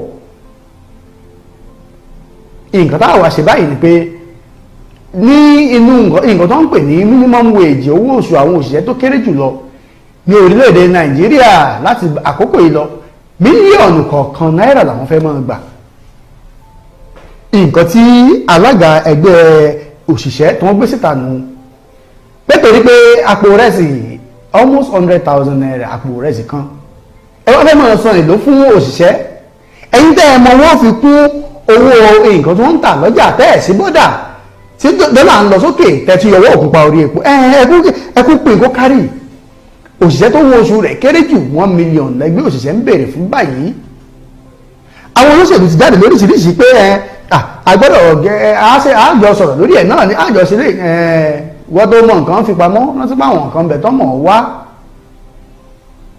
múnimúni tó bá wá ṣọ́ra tó ṣọ́ra ṣe rántí pé èèyàn kan bẹ̀ tí ń gbà yan ẹ̀yin ọ̀jálé oúnjẹ bọ̀ tí ń lẹ́yìn tẹ́ ẹ sọ pé ẹ ti ṣe tán àti kó gbogbo ọmọ Nàìjíríà sínú hílàhílo inú làásìgbò ojú méjèèjì àwọn ẹgbẹ́ òṣìṣẹ́ ní 1 million naira làwọn fẹ́ máa gbà lóṣù báyìí ìyẹn òṣìṣẹ́ tó kéré jùlọ nù pé mo gbaṣẹ́ ìjọba lónìí 1 million wọ́n fi bẹ̀rẹ̀ torí pé orílẹ̀-èdè Nàìjíríà owó wa ò ní bálù mọ́ níbo ló sì ti wá sọ́dọ̀ tèmi àbọ́dọ̀ àwọn olórí wa ṣé báwọn olóṣèlú wa náà ni wọ́n débẹ̀ tán wọ́n bà gbogbo ẹ̀ jẹ́ wọ́n da gbogbo ẹ̀ rú wọ́n á sọ̀rọ̀ àwọn di àṣẹ̀mọ́ṣe báwí wọn àfọlọ́pàá gbé yín arábìnrin tó síwájú ìyanṣẹ́lódì nípínlẹ̀ Niger ìjọba àpapọ̀ pàṣẹ kún lọ fọlọ́pàá gbé ńbẹ̀ wọ́n sì gbé tí ìbá ṣe gómìnà ìpínlẹ̀ Niger tóun tuntun ní tó tún lẹ́mìí Ọlọ́run díẹ̀ nínú tó ní gbogbo wa náà la mọ̀ pé bí ń pa ẹ̀yẹ ọlọ́pàá ẹ̀ tú wọn lẹ̀ kíákíá wọ́n ṣe tú arábìnrin yìí lẹ̀ tí ìbá ṣe bẹ́ẹ̀ sọ̀rọ̀ báyìí wọ́n gbé ọ ní àṣìṣọ́ kúrò àti ìjọba alágbádá ológun gbàjọba nìjẹ́ ààrẹ wa ń lọ bẹ̀ kíkọ́ dàpọ̀ ìjọba padà alágbádá ìjọba alágbádá là ń ṣe ìjọba alágbádá lè léyìí ìjọba pààyàn ìjọba tí ò kọ̀ gbogbo ọmọ Nàìjíríà òkú lẹ́sẹ̀kẹsẹ̀ ẹ̀yìn nínú ẹ̀ wò ó àwọn Ọlọ́run ọba mi ò ní fi wálẹ̀ bàbá Adébóyè ti yan ọmọ lọ gbàdúrà ṣùgbọ́n mi ò mọ̀rọ̀ àdúrà wọn láwọn ẹ̀mí ẹ̀rí sáwọn wọ́n ń ṣèjọba ni Ọlọ́run ó ṣàánú fún wa o orílẹ̀-èdè yìí ẹ̀yin tẹ́ ẹjọ́ lórí wa à ń bẹ̀ yín ni ẹ mọ́jọ́ onígbà tá a bá ń gbé yín ṣépè ẹ mọ́jọ́ onígbà tó ẹgbà bá ń ba à ń sọ̀rọ̀ burúkú sí yín ẹ mọ́jọ́ dìgbà tí gbogbo èèyàn ó fọ́n sáàrin ìgboro tágbára yín ò wà ní ká mọ́ ẹ bá gbìyànjú bó ṣe kẹ́ ẹ dá owó òkúpọ̀ orí èkó tẹ́ ẹ yọ padà bàbá Tinubu ẹlẹ́rò pé yóò ṣeé ṣe bẹ́ẹ̀ ni kò ṣeé ṣe mọ́mù ẹ dá padà síbẹ̀ ẹ jẹ́ kó pé kó padà sí iye tẹ́ ẹ bá kágbé láti bẹ̀ ẹ ṣe bọ́dà á lẹ̀ kò gbà yín ní ìṣẹ́jú kan ọ̀rọ̀ ẹnu ẹyọ kan báyìí náà lẹ́ẹ̀fi tún orílẹ̀-èdè Nàìjíríà yìí ṣe ṣùgbọ́n mo máa ń wò kí ni ìdí tó fi wá burú tó báyìí tẹ́ ẹ fi wá ya ẹni tó le lọ́kàn tọkàn ẹ yí gbì Ọlọ́run ò ní ṣe yín Fáráò wọ́n sọ̀rọ̀ Fáráò ní Bíbélì báwọn èèyàn ṣe pariwo náà ní tó sì ṣe ọkàn rẹ̀ lé àgbà tó parun lójijì ní parun Aṣíwájú Bọ́lá Ahmed Tinubu gbogbo ọmọ Yorùbá gbogbo wọn ń kábàámọ̀ bí mo ṣe ń bá yín sọ̀rọ̀ yìí pé wọ́n dìbò fún yín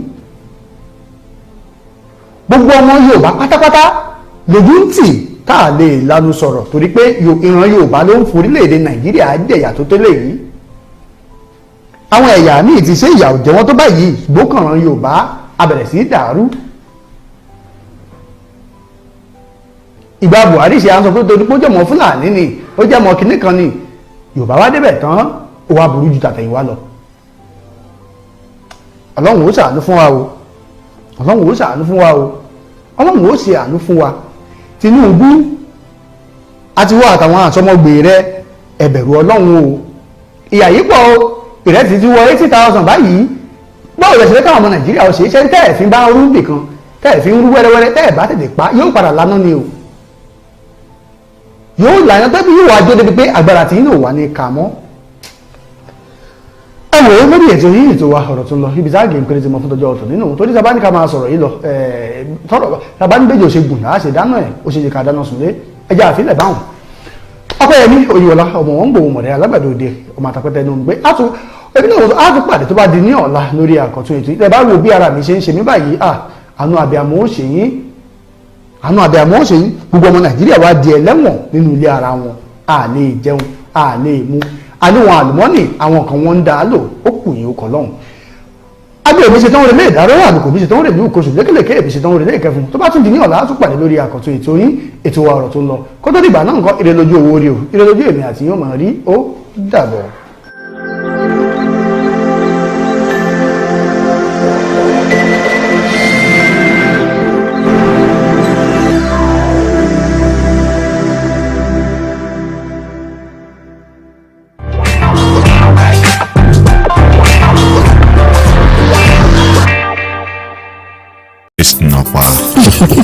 Nopa for management of power. Ọlọ́run mi mo bẹ̀bẹ̀ jẹ́ kí ọjọ́ ayọ̀ mi kó dé. Mo ti gbà wọ́n yọ̀yọ̀yọ̀ Ọlọ́run àgọ́ mi. Mo rántí ọjọ́ táwọn yọ̀ fẹ́ mi náà. Ẹ̀gàn yìí máa pọ̀ jù, ojú dẹ̀ ń tì mí. Ayé wa múnú mi dùn kí lọ́jọ́ ẹ̀yẹ. Kí wọ́n kí mi náà láyé mi kú oríire. Màmá oníṣòwò yìí tó ti ní ẹ́stéètì sí Òkè Ọya ó wọ́mọwọ́mọ fún àìmọye ọdún kò rí ọmọ bí nítorí pé ògo ìṣáájú rẹ̀ ó ti fi sọnù. Bíbélì sọ wípé dání nínú yín tó ti rí ògo ilé ìṣáájú rẹ̀ rí ó ní kò wá dàbí asán lójú ó ní ṣùgbọ́n mo wí ní orúkọ Olú àwọn ọmọ ogun pé ògo ìkẹyìn yóò dájú ti ìṣáájú lọ. Ó dà mo gbàdúrà ògo ìṣáájú tó ti sọnù tó bá rí àmì ńlá ṣe ògo ìṣáájú tó ti sọnù mo gbàdúrà ó yá àánú kó dá padà fún ọ mo ní àánú kó dá padà bí ọmọbìnrin ṣe lówó tó olówó màrọmọra kò rí owó láti ó ní owó láti fi ra ọmọ ṣùgbọ́n kò rí ọmọ rà ṣùgbọ́n lọ́jọ́ tí àánú fẹ́ padà àánú ìdápadà ògo àánú ìdápadà ire wọ́n sáàkì ọmọkùnrin níbi tó ti ń ṣiṣẹ́ nítorí pé ó rescue màmá tí ó mọ̀ pé màmá tòun ni tíyá ò dẹ̀ mọ̀ pé ọmọ òun lélẹ̀. Àánú máa lọ sọ̀rọ̀ bàbá agbára mi máa kọ́ o ìwọ ni. Àánú máa lọ sọ̀rọ̀ bàbá agbára mi máa kọ́ o ìwọ ni. Àánú máa lọ sọ̀rọ̀ bàbá agbára mi máa kọ́ o ìwọ ni. bọ́ọ̀tọ̀ bá rí àmì ńlá ṣe àánú máa fọ̀hún fún ọ̀sẹ̀. àmì Jésù. àgbẹ̀yọ̀gùn tó ti gbàwé àtàdúrà sí tí àwọ̀ lè yanjú ẹ̀ ṣùgbọ́n tí àánú lè yanjú ẹ̀ lẹ́sìn bó ṣe ti ń bẹ ní ilẹ̀ lóde bárì ta ni ẹni tó kù nínú ìdílé Sọ́ọ̀lù tí èmi lè ṣòro ọwọ́ mi fún wọn ni Mèfíbóṣẹ́tì ó bẹ ní ilẹ̀ lóde bárì wọ́n gbé Mèfíbóṣẹ́tì jáde wá nígbà tí wọ́n gbé jáde wá lórí tábìlì tí mo ti jẹ ní kí Mèfíbóṣẹ́tì ò ti máa jẹ ó dàbí gbàdúrà nígbà tí ayé tó wà níbi tí ayé ti gbàdúrà ó yá àánú kó fa ọ̀dà àmì Jésù àánú kó fa ọ̀dà àmì. nígbà tí ọmọkùnrin lọ fojú kan ìyá rẹ̀ bó ṣe fojú kan ìyá rẹ̀ ìyá rẹ̀ ní báàgì ó ní bàbá àti ìyá ẹ̀ ń kọ́ ó lóun ò ní bàbá òun ò ní ìyá bàbá apẹja kan ló tọ́jú òun dàgbà ó ní ìtàn tó sọ fún òun ní wípé wọ́n gbé òun sétí omi lòún fi rí òun ṣùgbọ́n ẹ̀yọ òbí kan ṣoṣo tó ń lè identify mọ́ òun náà ní báàgì tó bẹ́ lápá òun yìí tí ìyá yẹn rí báyìí ìyá yẹn fẹ́ǹtì àwọn security wò pé kí ló ṣẹlẹ̀ kí lọ́mọ ìfiṣolówó àwọn lẹ́yìn ọ̀rẹ́yìn nígbà tí ìyá ìjí ó ní kí ọmọ yìí lọ sílùú Ìbàdàn ó fún ládírẹ́sì ọmọ yìí wá sílùú Ìbàdàn ọ̀rẹ́ rẹ̀ tọ́jọ́ lọ gbé ọmọ yẹn sétí odò ó ní kó lọ pè wá ìgbà tó ọmọkùnrin yẹn máa dé ó ní kó wọnú yàrá yẹn lọ báàgì ọjọ́ sí tó bá lè dàmọ̀ nínú àwọn báàgì yẹn ó gbé báàgì yẹn jáde ó ní wò ó ọmọ ọjọ́ sí òun rèé o àánú fọ̀hún fún lọ́jọ́ ògbó rẹ̀ àánú fọ̀hún fún lọ́jọ́ tí ó rò pé ìrètí ti pín ó ní ìrètí pín fòpó náà ní orí ọ̀wẹ́rẹ́ ṣàánú mi Jésù Kristi ọmọ Ọlọ́run ó bá nù mí lómi jẹ́nu kọ́rọ̀ mi ó jayé lójú bàbá ayé tí rò mí pín gbọ́nà ìyanu yọ. bọ́ọ̀lù ní ká ti wọ̀ ọ́ pé sí àánú tí ń gbọ̀nà àrà yọ àánú tí ń mú kí ènìyàn gbàràdá ló ń kọjá àánú yẹ kó fà àánú yẹ kó fà jáde eré kan náà ní family house wọn kì í pín ọ nítorí pé tó bá tiẹ̀ wá ń bẹ̀ kò sí nǹkan tó fẹ́ sọ torí pé ohun tó tí ènìyàn fi ń ṣe àgbà ò ní lọ́wọ́ ó dàpọ̀ gbàdúrà bíbélì sọ wípé wúrà àti fàdákà tí èmi Ọlọ́run ni mo gbàdúrà mo pàláṣẹ ohun tó máa fi gbé ìgbé ayé ìrọ̀rùn lórúkọ Jésù ó yá àánú kò gbélé Ọlọ́run ó ṣẹlẹ̀ lórílẹ̀‐èdè Nàìjíríà lọ́wọ́lọ́wọ́ ó lè mú kẹ́lòmí òpópùsọ ṣùgbọ́n ọ̀rọ̀ Ọlọ́run fún ọ ni wípé má bẹ̀rù má fòyà nítorí pé o ní ìrètí ọjọ́ iwájú tó dára ó ní ògo ìkẹyìn yóò dájú ti ìṣáájú lọ ó dá mo gbàdúrà àwọn tí Ọlọ́run máa lò fún ọ lórígun mẹ́rẹ̀ẹ̀rin àgbáyé Ọlọ́run tó ní gbogbo àgbáyé ó yá àánú kó gbé wọn dìde lórúkọ bàbá ọmọ àti ẹ̀mí mọ́ mo ní àánú kó gbé wọn dìde ayọ̀ yìí ọ̀tá òun gbà lọ́wọ́ ọ̀tá ìṣẹ́gun ló máa lá ó yá lọ wá bọ́tú wọ́tà kan sí tòsí ajínrere bá wa yẹn Ọlọ́run. Olùgbàlà gbóhùn mi gbóhùn mi gbóhùn mi mo wá sọ́dọ̀ rẹ gbà mí níbi àgbélébùú Olúwa jọ̀ọ́ gbà mí kí o bí ọ nínú mọ́ aláàbò gbà mí kó gbà wọn tó wò mí lọ́wọ́lọ́wọ́ gbà gbogbo wa àwọn tó wò wá tó ń ṣe àpúrógámù Ọlọ́run tó gbà má kọjá mi Olùgbàlà gbàdúrà mi gbà tí wọ́n bá pẹ́ lómi rán má ṣe kọjá mi. ó yá ṣí omi yẹn báyìí mo pàṣẹ ìrọ̀rùn lórúkọ bàbá ọmọ àti ẹ̀mí mọ́ àṣẹ ìtúsílẹ̀ àṣẹ ìrọ̀rùn ó yá kó wọnú omi yẹn lọ lórúkọ bàbá ọmọ àti ẹ̀mí kó wọnú omi yẹn lọ tí wòlíì Èlíṣà gbàgbára iṣẹ́ àmì àti iṣẹ́ ìyanu tó kọ́ ṣe nígbà tó gbàgbára àwọn ọmọ wòlíì àgbà tí wọ́n ti ń yẹ̀yẹ́ rẹ̀ wọ́n wá dọ̀bálẹ̀ fún ibi tó bá ń lọ làwa yóò lọ wọ́n ní kíyèsí ìtẹ̀dó ìlú dára bí olúwa mi ti rí ṣùgbọ́n omi burú ilẹ̀ sì ṣá Èlíṣà wípé ẹ mú àwọn kótó tuntun fún mi wá kẹ́sì fi iyọ̀ sínú rẹ̀ ó sì mú iyọ̀ náà ó dà sí orísun omi náà ó ní báyìí Olúwa Ọlọ́run àwọn ọmọ ogun wí láti òní lọ kì yóò sí ikú mọ́ kì yóò sí àìsàn kì yóò sí aṣálẹ̀ kì yóò sí ìkọ̀sílẹ̀ ó dà mo gbàdúrà báyìí ni Olúwa Ọlọ́run àwọn ọmọ ogun wí bí o ti ń lo omi yìí tó dẹ̀ ń ṣí àpúrógámù kò ní sí ikú nínú rẹ̀ kò ní sí àìsàn nínú rẹ̀ kò ní sí ìjákulẹ̀ nínú rẹ̀ tí rẹ̀ ti pin ó yá àánú kó dìde kó dìde agbára kó dìde agbára kọ́ńtẹ́sọ̀ tó máa mú kó jẹ́ ìyàláyé lórúkọ Jésù ó yá àánú yẹn kó mú wá lọ ó gbàdúrà mo ní àánú yẹn kó mú wá lọ ìdúró fọlọ́ lókè bá àjọba lọ́lúwa ó dá omi ìsímọ́ nípa bá àti bẹ́ẹ̀ náà ìjọba àgùntàn ní orúkọ ti bàbá àti ní ti ọmọ àti ní ti ẹ̀mí mọ́ bá mi ṣíà prógrámù débi tó yẹ kó dé tó bá fẹ́ bá mi sọ̀rọ̀ lórí ẹ̀rọ ìbánisọ̀rọ̀ WhatsApp mi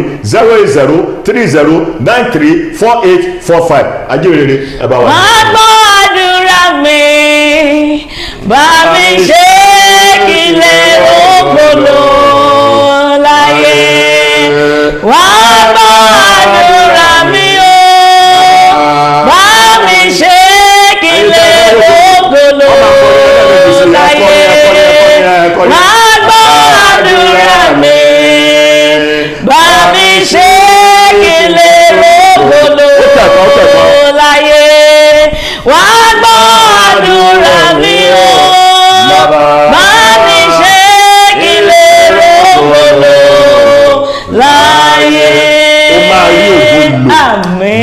fẹ́ bí ayé kan o máa rógo lò evangelist mo gbàdúrà fún àánú kó gbé ọ dìde àánú kó gbé ọ dìde wọ́n mú kí wọ́n gbé òun àwọn ìṣẹ̀lẹ̀ Jésù tí wọ́n ń gbé òun bí sí ara ìró rẹ̀ ó máa la ìró rẹ̀ ó máa la àgbáyé ẹjọ́ ṣoṣo ó máa mú ọ káàkiri gbogbo àgbáyé àánú kó yọ̀ǹda fún ọ nígbà tó bá gòkè ó ní jábọ́ ọkọ̀ bá bá ọmọ àti ẹ̀mọ́ mọ́ nígbà ó ní jábọ́ ọlọ́run dúà orúkọ Jésù Kristi Olúwa wa. Àmín àmín àmín ní orúkọ Jésù.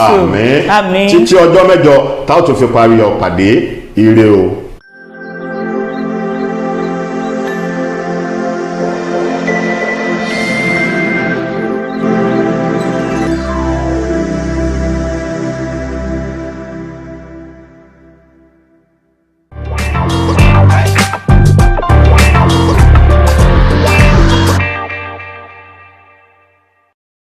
That's what I'm telling you. See, some ladies, some ladies, most people out there, they lost the person they are supposed to marry, their life partner, all because of what I mentioned. They didn't lost.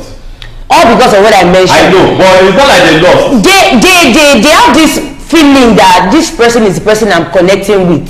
But because this person is not financially okay, is not okay facially, like a misele. Wait, and that is where you are getting it wrong. They are not meant to be. You don't understand. See, if they are not meant to be, then why then do one of them sit back to regret that? Why did I not go with this person? Do you know why they regretted? They regretted because they don't know what they want.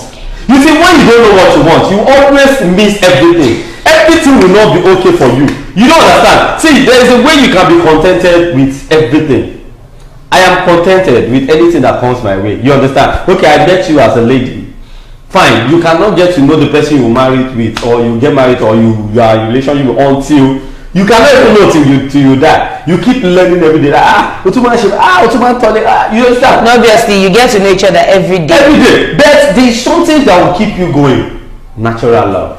Is the natural love now outside out there now? It is. Yes. How many people? And that is the reason why we said, to me, love is not just blind. When you say love is blind, it is blind for you because you are the only one saying you are the only one saying what other people cannot see. Me, I'm telling you, don't point that out. My own love no blind. You open eyes. Can you fall in love with a guy that is not good looking and does not have money? Don't lie. That is why I said it is a natural something. Yes, and that's why I said if you can fall in love with money, you are not falling in love with the person. Sidonje, you said it is a natural something. Yes. If I see one thing I have never missed in my life is if I love you, even if you do not come, me I'll come and meet you. Come and meet me now. No, that is just who I am. Why can't you come to me? Say? It's because I just love you as a friend. I don't know romantic relationship. But see, I'm telling you, if I love you, like I want myself and you to be together in a romantic relation, I won't wait for you to walk up to me. I'll walk up to you. Guy, I have this thing for you. If it is not going to work, then you tell me it is not good. But I know that I already poured out my mind to you. Wait, what if I don't understand? Guys, you need to. I am not loving you because of your pocket. There are some girls that normally you love the guy. You will now be turning it to a friend. No. Wait. No. You now say it's just a friend. No, that is not me. That is not me for you. I still saw somebody of recent and I told the person that if not for you were somebody I cautioned.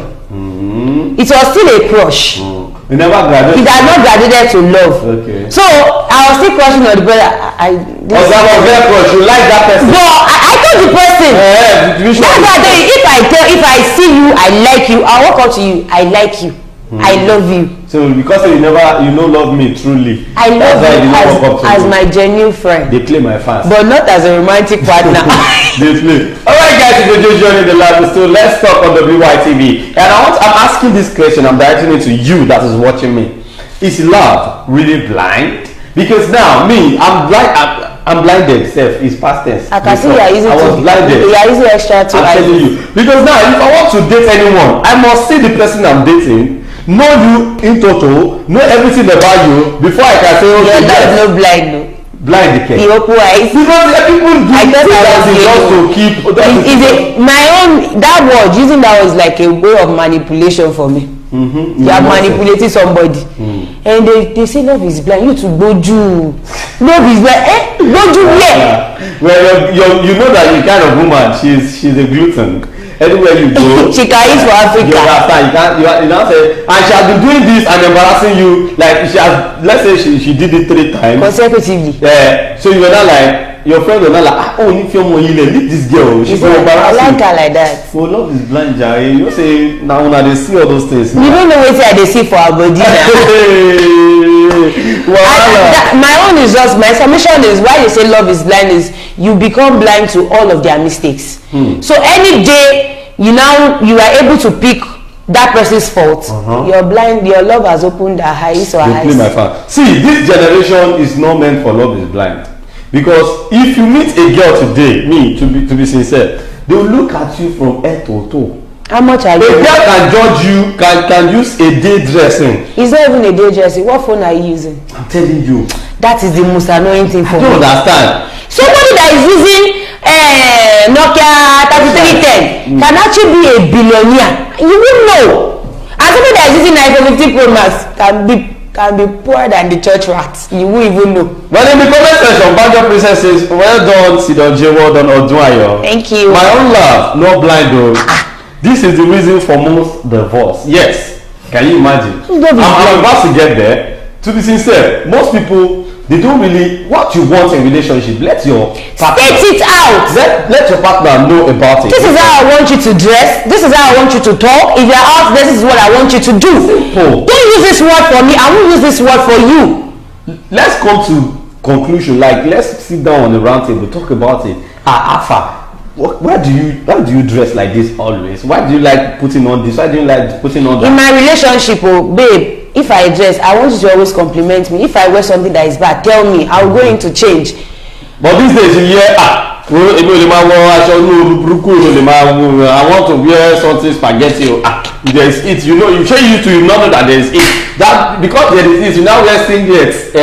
You as a woman, you don't say your nipple is out. You not wear bra. You not wear something. Somebody saw a dress on like yesterday. And the person was like, can I get you this dress? Well, there is no problem.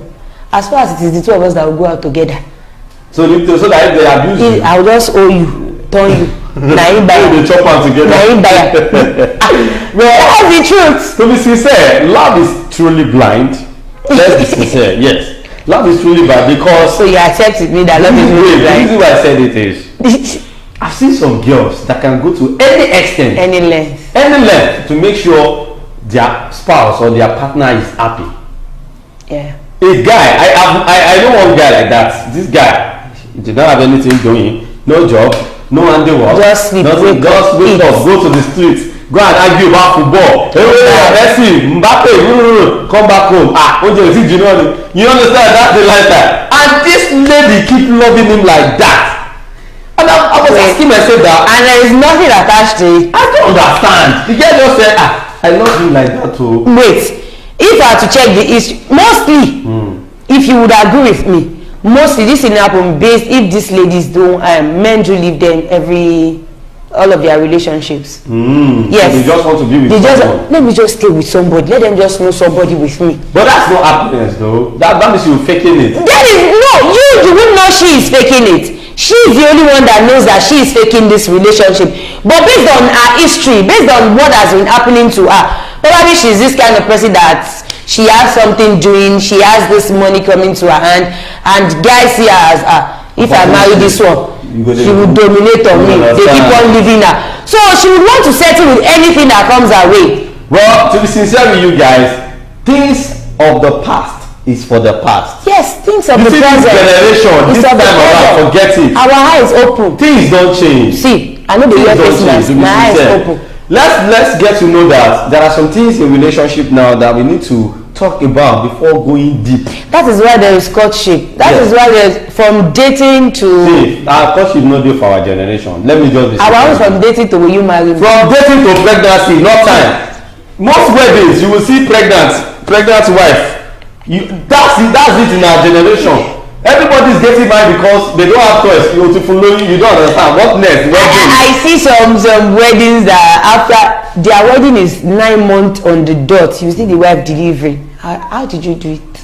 Now wow. Is it that you impregnated each other before doing the marriage, or because we don't see anything? That's just it. See, marriage of nowadays is not about. I just feel marriage of nowadays is business, more of business. Marriage of nowadays is once you say yes I do, you don't marry. No time. This white wedding traditional is you are just making everybody to know that we are together legally. Once you say, babe, I want myself and you to be boyfriend girlfriend. Once I say yes, I don't stamp am. It's just for you to introduce her to your mom and your brother and sister. You don't finish. Once your spouse know your mom, that one you even scatter back. You don't finish. You do any small mistake like this. Hello, mommy. See that you. I will tell my mom, if you pick call again, I mean, you just want to give me yourself a day because we never go enter marriage. I remember when myself and my ex-boyfriend, when we broke up, it took a while for his mom to know that we were not actually together. And how did the mom know when he took another lady home? Wow. It's a lie. Wow. She had to call me. After you don't chop breakfast. Why did you not tell me something like this? Mommy, I don't feel it is necessary. Because you know now, we are still dating. That's true. It's not that we did formal introduction or anything. You just saw me with him. So anything can happen. Well, guys, if you just joined in live, let's talk. And we're talking about if love is really blind. And thank you, Banjo Princess, for joining us in the comment section. She says, now why person 7 years relationship spoiled? I beg you, if you want to talk to me directly, no dey cut corner. Wetin dey happen? She said, now why person relationship spoiled because of Omale? He say 7 years. No. Person 7 years later. You remember that video that was trending? As we talk 7 years, so you know, it be like saying she dey try back. I don't forget say you don't give. But that Omale video wey trend, he do me strong thing. See, to be sincere, there are some girls that I can never have anything to do with. I get to even realize that they said the lady's boyfriend was there, and they've been dating for 7 years, and you were like that, doing it. That is nonsense. Even if this person is your idol. If this person is somebody you really want to see, to that extent. One day they now drop clothes. Now that one play fast. I beg, why you drop clothes? See, on stage they can't drop clothes. Why you drop clothes? Because they see shadow. Shadow come dey rock. See, no. The lady actually did something that is very bad, and what Omale too did, No. Don't say that. You see, one thing you don't understand about these entertainers is that they didn't beg you to buy the tickets. I know. Omale did not have it in mind that he's going to do something like that. But the process of Omale commanding you to come to the stage, you cannot control. And your boyfriend is right there. You understand? 7 years. It is just too bad. Now, Omale is not at fault to the extent that what I mean by that is Omale is just selling himself. When I heard that thing, the person I blamed was the lady. The lady. And I blame the boyfriend too. What she did was let me tell you something. I don't think that relationship is a good relationship. Why would you? Because on a normal day, I will know for sure that it was that guy, that boyfriend that paid for the. No. See. Now, if you follow me to show. Sidon J. You sing. You are my idol. You are somebody I cannot do without listening to your song. Is it for real? No, I'm just trying to give you an example. I won't start with the press. No, you don't need to. You don't need to press anything for me. You are somebody I cannot do without listening to. My boyfriend knows that if I offend my baby, I just place it on J. But he click. So he now got to know that you want to do a concert. He got me the ticket. It's not at fault. Wait, you don't understand what I'm saying. The reason why I said it's at fault is that you should know the kind of girl you've been dating for the past 7 years. Sidon J, she might not have exhibited that kind of character. She should have shown she might not have exhibited that kind of. I am very sure this will not be their first concert. They first of them go to that concert. God just wants the guy to know that this is not the kind of girl you'll marry. That was when this happened. Exactly. If you have to check their relationship, I don't know how their relationship is. You have to check that it might have been the most perfect relationship. Well, we need to talk to all these artists too. What the lady did was very bad, and what Omale too did was. Omale and any other artist, Lydia has been doing things like that too. And one thing I want to taking advantage of. No matter what celebrity you are, sometimes your kind of fame is affecting people emotionally, physically. People love you for what you do, but don't let that graduate to the level of you know, spoiling people's relationship. Dropping curtain on stage. Why will you do that kind of thing for another person's girlfriend? Anything. See, the most funny thing is that anything wrong might not have happened at the back of that curtain. But what we were seeing at the back of that shadow is wrong. See, listen, it is only myself and you, if you are at the back of the curtain, that know that I did not come on my clothes. Sure. I did not do anything.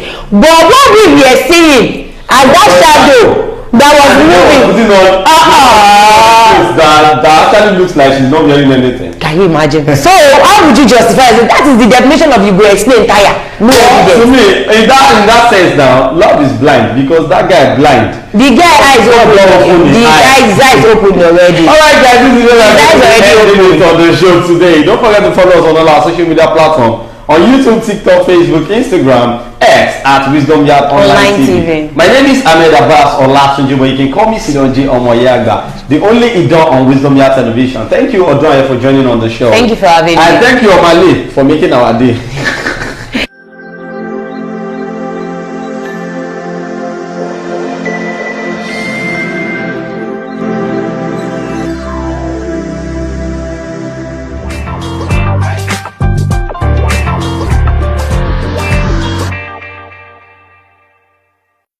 ṣẹlẹ̀ lórí ẹ̀bájá gbàgbé iléeṣẹ́ kan ló ṣe agbátẹrù ètò àwọn náà ní Wisdom Yard Nigeria Limited àwọn tí wọ́n ṣe nàpá abábítà nàpá abátọ́ni nàpá abá mixture akí àwọn ọ̀gá wa gíwà àti àgbà olùdásílẹ̀ ìkànnì yìí Dr. Prince Adeleke Noah Oshin Àjàlákù Sàǹgbà transformer fáwọn bọ́ọ̀sì tí ò níná afẹ́délé agbára láti lọ wo ohun tí à ń tà.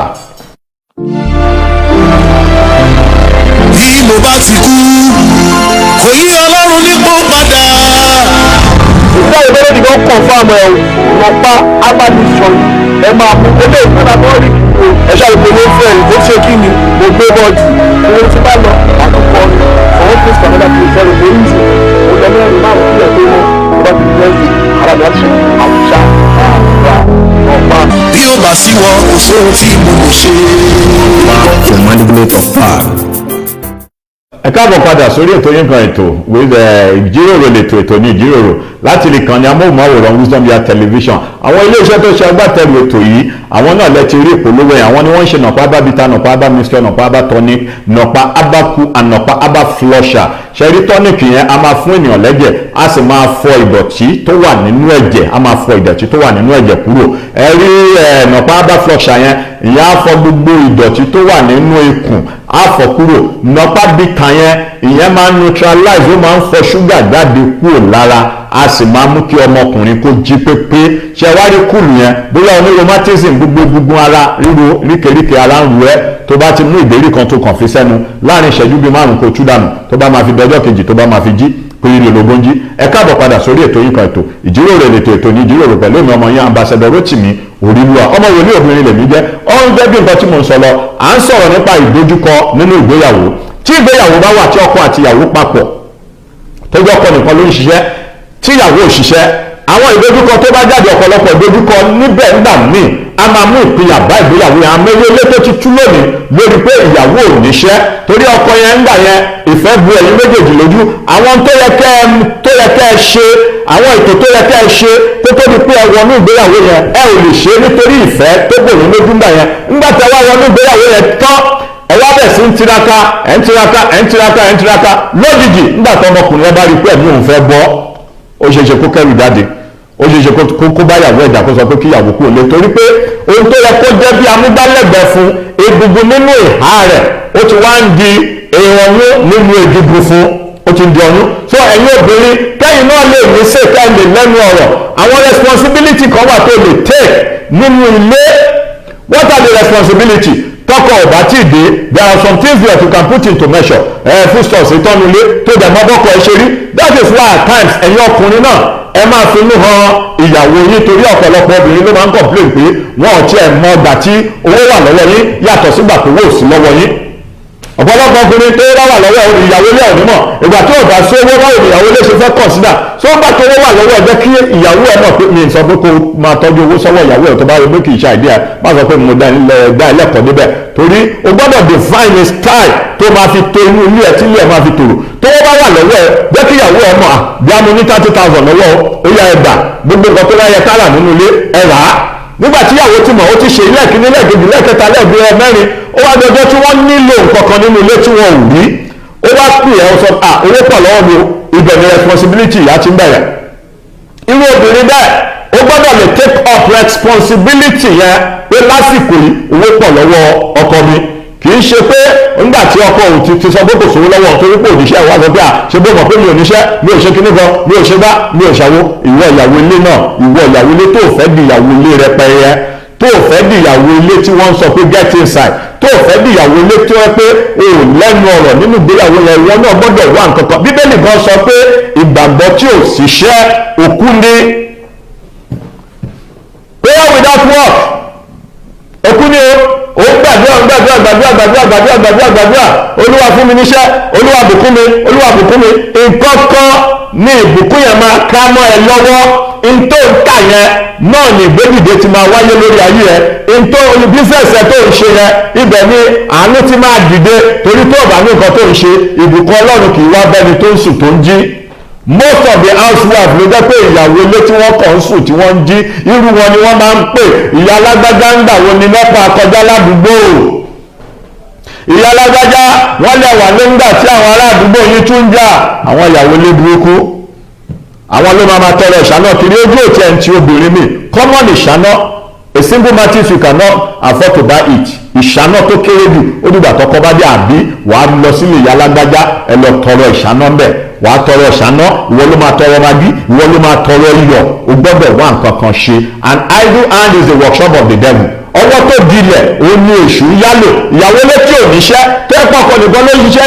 iṣẹ́ tọkọ ń ṣe gan kò tí ì tó wọ́n jẹ ọ̀nà owó ni ìyàwó lè rẹ̀ òfin níyàlè ọ̀nà owó lè òfin nígbà ìmọ̀ràn ìta ọ̀nà owó lè òfin nígbà ìmọ̀ràn rẹ̀ bí ọ̀gbẹ́ni wo ìṣe ni kó dọ́gbọ́n sí kí lọ́gbọ́n tó fẹ́ dá sí wọ́n á introduce ẹ sálè àlè ẹ ti mọ̀ pé ilé ọkọ ló wà o ò lè gbé wá bá wọn a máa fowó ẹ̀ ń ká ìsì ẹ ìwọ kẹ́rù kúrò nílé ọkọ wà á rí pàlè ẹ máa sún sẹ́yìn wọn ò ní lè fẹ́ ọ torí wọ́n ti mọ̀ pé ààbò kan wà lórí ẹ òun náà ní ilé ọkọ yẹn so àwọn ìdojúkọ tá à ń dojúkọ nínú ìgbéyàwó ń gbà míì a máa mú kí ìgbéyàwó kó tú torí due to the inability to come together to cooperate together to move those challenges away kò sọ gbọ́ bíbélì sọ pé èmi kò sọ fún wípé ẹ̀yin kì yóò rí ìpọ́njú ẹ tújúká nítorí pé èmi ọlọ́run ti ṣẹ́gun ayé mo ti ṣẹ́gun ayé ìpọ́njú ń bọ̀ nínú ìgbéyàwó but agreement yín can two work together except they agree no agreement yín ìfọwọ́sowọ́pọ̀ yín ìpò ìpapọ̀ sí ọkàn yín a máa mú kí àwọn ìdojúkọ yìí kó kúrò lójú ọ̀nà ìgbà míì ìjẹ́ mọ̀ pé mo ti rí obìnrin tó yẹ pé bó odidi ọdún bíi mẹ́ta òun ló sanwó skúùlù àwọn ọmọ tí ó dẹ̀ hàn sáwọn tàdúgbò tí ó hàn sẹ́bí ọkọ tí ó hàn sẹ́bí tiẹ̀ ṣùgbọ́n ọjọ́ tí ìwọ obìnrin lónìí tó sanwó skúùlù táàmù kan táàmù tó tẹ̀lé tọ́kọ́ sì sọ pé ó pọ̀ ó ti escalate ọ̀rọ̀ ó ti bẹ̀ sí pariwo ẹ̀yìn nínú ìsanwó èyí tó kọjá ẹ̀ tí ìdápadà fún mi bẹ́ẹ̀ ṣe promise ni ẹ tẹ́sán pé máa ṣe bá ẹ̀dùgbà pé ẹjọ́ bí ọmọ yìí ni is your responsibility ẹ̀yin méjèèjì ni the responsibility belongs to both of you to train your children bíbélì sọ pé ẹ̀kọ́ ọmọ yín ní ọ̀nà tí ó tọ́ nígbà tó bá ń dàgbà tán kì yóò yà kúrò nínú rẹ̀ àwọn ìdojúkọ yìí ẹ má jẹ́ kó sọ yín di oníkanra nínú ilé àwọn ìdojúkọ yìí ẹ má jẹ́ kó sọ yín di ẹni tí ọmọ òlìlí bá sọ̀rọ̀ mọ́ àwọn ìdojúkọ yìí ẹ má jẹ́ kó sọ yín di ẹni tí ọmọ yàgò fún torí pé kò sóúnjẹ nínú ilé nìsín ẹ̀yin méjèèjì ẹ ti gbà to the extent pé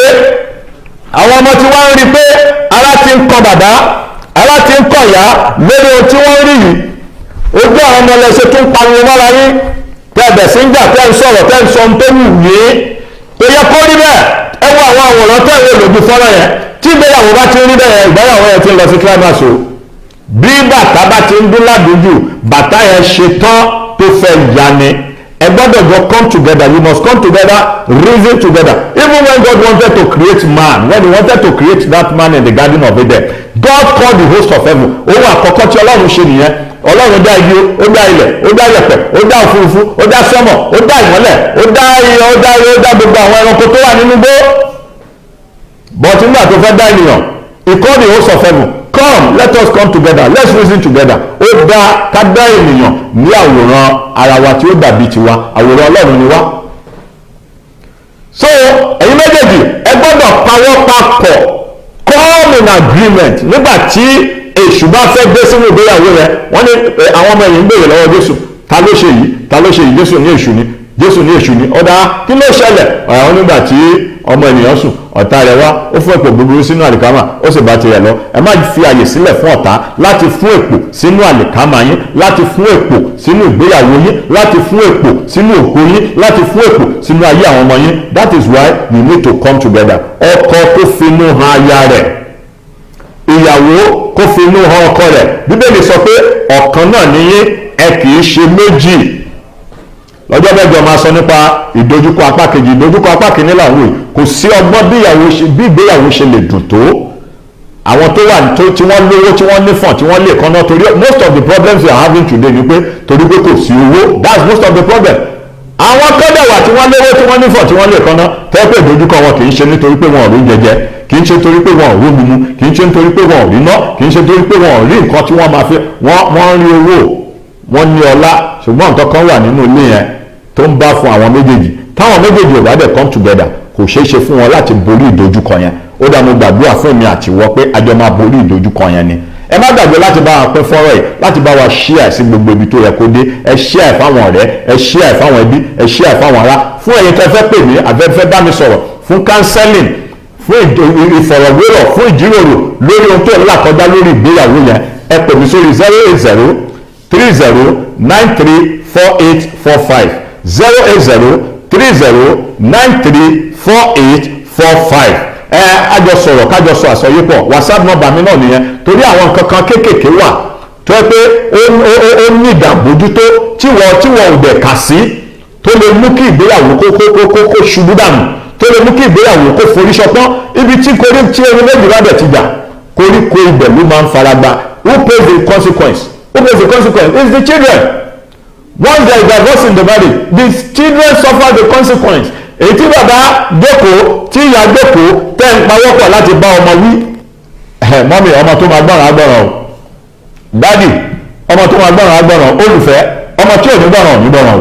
Ká má ṣe wá sọ pé lè tí bàbá ń gbé ní Sókótó tí ìyá ń gbé ní Kaduna báwo náà tí àwọn ọmọ wà ní Èkìtì báwo náà ṣe fẹ́ pawọ́pọ̀ láti bá ọmọ rẹ̀ wí. Bíbélì sọ pé tọ́ ọmọ rẹ lọ́nà tí ó tọ́ nítorí tó bá dàgbà tán kì yóò kúrò níbẹ̀. Ọjọ́ ọ̀la wa ni àwọn ọmọ yẹn, àwọn ọmọ tá à ń bí ọjọ́ ọ̀la wa ni wọ́n. A gbọ́dọ̀ gbárùkù tì kájọ bójútó wọn nínú tó wùwù ká máa là kọjá. Ẹ má jẹ́ kéyìí kó mú wa disfocus nínú focus wa nínú ohun tí à ń wò àfojúsùn ọjọ́ ọ̀la àwọn ọmọ yẹn. Àìmọye ọmọ tó yẹ kó jẹ́ èèyàn lónìí tó yẹ pé ìgbéyàwó tó túká divorce marriage ló fà á tí àwọn ọmọ fi yàyàkíyà. Àwọn ọmọ tí wọ́n ń lò fún political talks ṣebí ìdílé kan náà ti jáde tí wọ́n ń lò tán máa kádà lé lọ́wọ́, táwọn olóṣèlú máa kádà lé lọ́wọ́, tán máa kó bọ́ lé lọ́wọ́. Àwọn ọmọ olóṣèlú yẹn wà nínú òyìnbó níbi táwọn ti ń kàwé. Ó bí olóṣèlú mélòó tẹ́ rí tó mú àwọn ọmọ tiẹ̀ nígbà tí wọ́n ń campaign tó kádà tó kó bọ́ lé wọn lọ́wọ́ tí wọ́n ń tẹ̀lé wọn. Àwọn ọmọ èèyàn bíi tèmi àti tiẹ̀ náà ń kádà lé lọ́wọ́ yìí tó wá pé bàbá àti ìyá tẹ pawọ́ papọ̀ láti bá àwọn ọmọ yẹn wí. Ṣé olóṣèlú tó ń bọ̀ ní ìsìn tó fẹ́ wá campaign ṣé ó lè lọ bá dókítà, ṣé ó lè lọ bá lọ́yà, ṣé ó lè lọ bá nọ́ọ̀sì pé kì í yá o mo kádà lé yín lọ́wọ́ àyẹ̀ni tó bá ti sọ pé àdínwó in election ó yá ẹ̀dá bẹ̀rù kó lè ṣẹlẹ̀. Àwọn ọmọ ẹnìkan náà ló ń lò ọmọ bíi tèmi àti rẹ̀ mà ní ọjọ́ kan náà má bí wọn, ìyá mà lóyún wọn sínú fódìdí oṣù 9 kí àwọn ọmọ wa má bàa débẹ̀, kí ọmọ wa má bàa padà pa wá lẹ́kún lọ́jọ́ alẹ́. Ìdojúkọ tó wù kájọ máa là kọjá nínú ìgbéyàwó ẹja bọ dojúkọ nítorí pé òkè ní òdi dandan kó ṣìdì. Bíbélì tiẹ̀ sọ pé ta ni ìwọ òkè níwájú sí gbábẹ́lì oní lónìí ni ìwọ yóò di pẹ̀tẹ́lẹ̀. Ó dà mo gbàdúrà gbogbo ìdojúkọ tí èmi àti rẹ̀ ń là kọjá nínú ìgbéyàwó lónìí Ọlọ́run máa sọ di pẹ̀tẹ́lẹ̀. Kì í dùn kó pọ̀ ṣókí lọ́dọọdún. Ẹ pàdé mi ní ọjọ́ mẹ́jọ lórí ètò yín kan ètò ìjíròrò ní dédé aago 10 lórí ìkànnì amóhùnmáwòrán Wisdom Yard. Bákan náà ní ọjọ́jọ́ Wednesday ní aago 12 gẹ́gẹ́ àní prógámù wákàtí àánú níbi tí màá ti máa pàṣẹ ìtúsílẹ̀ fún ayé àwọn ènìyàn tí àwọn ènìyàn dẹ̀ ti ń jẹ́rìí. A lot of people have been calling in giving testimony for what God has done in their life through that program Hour of Mercy wákàtí àánú lọ́jọ́jọ́ Wednesday láago 12 títí ọjọ́ mẹ́jọ ire o.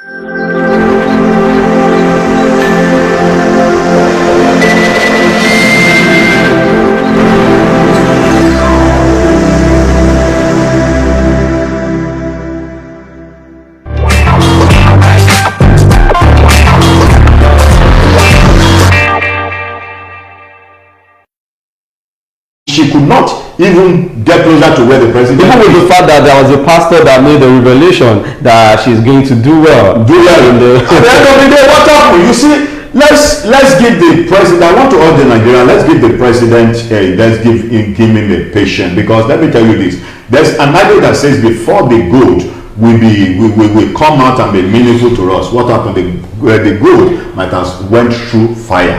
Well, if you just joined in the live, it's still Weekend Insights, and I stay out in the studio with me, Ambassador Rotimi Orilua. Sir, yesterday we got the news, it's even day before yesterday, and we got the news that the EFCC, the Economic and Financial Crime Commission, they are out there in arresting bureau de changers all around town, and it happened in Abuja, Enugu, it happened in Ibadan, Oyo State, and I want to ask this, sir. Will arresting bureau de changers make a difference in stabilizing the rate of dollar to naira? But one, let me tell you this. Let me say this to the old Nigerians. Bureau de change, they are into their business. They got the money from some banks. You see, when you want to tackle a problem, you go to the source of the problem.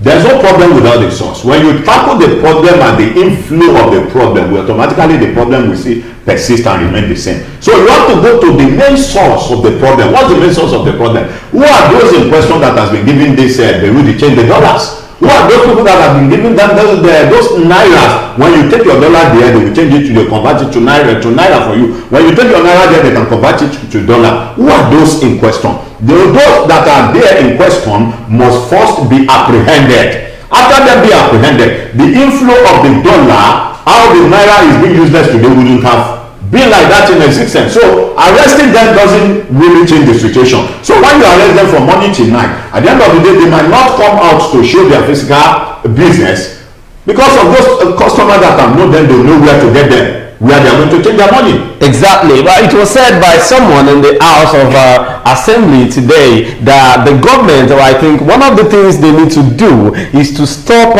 bringing people bringing dollar into the country, and it's for naira to stand.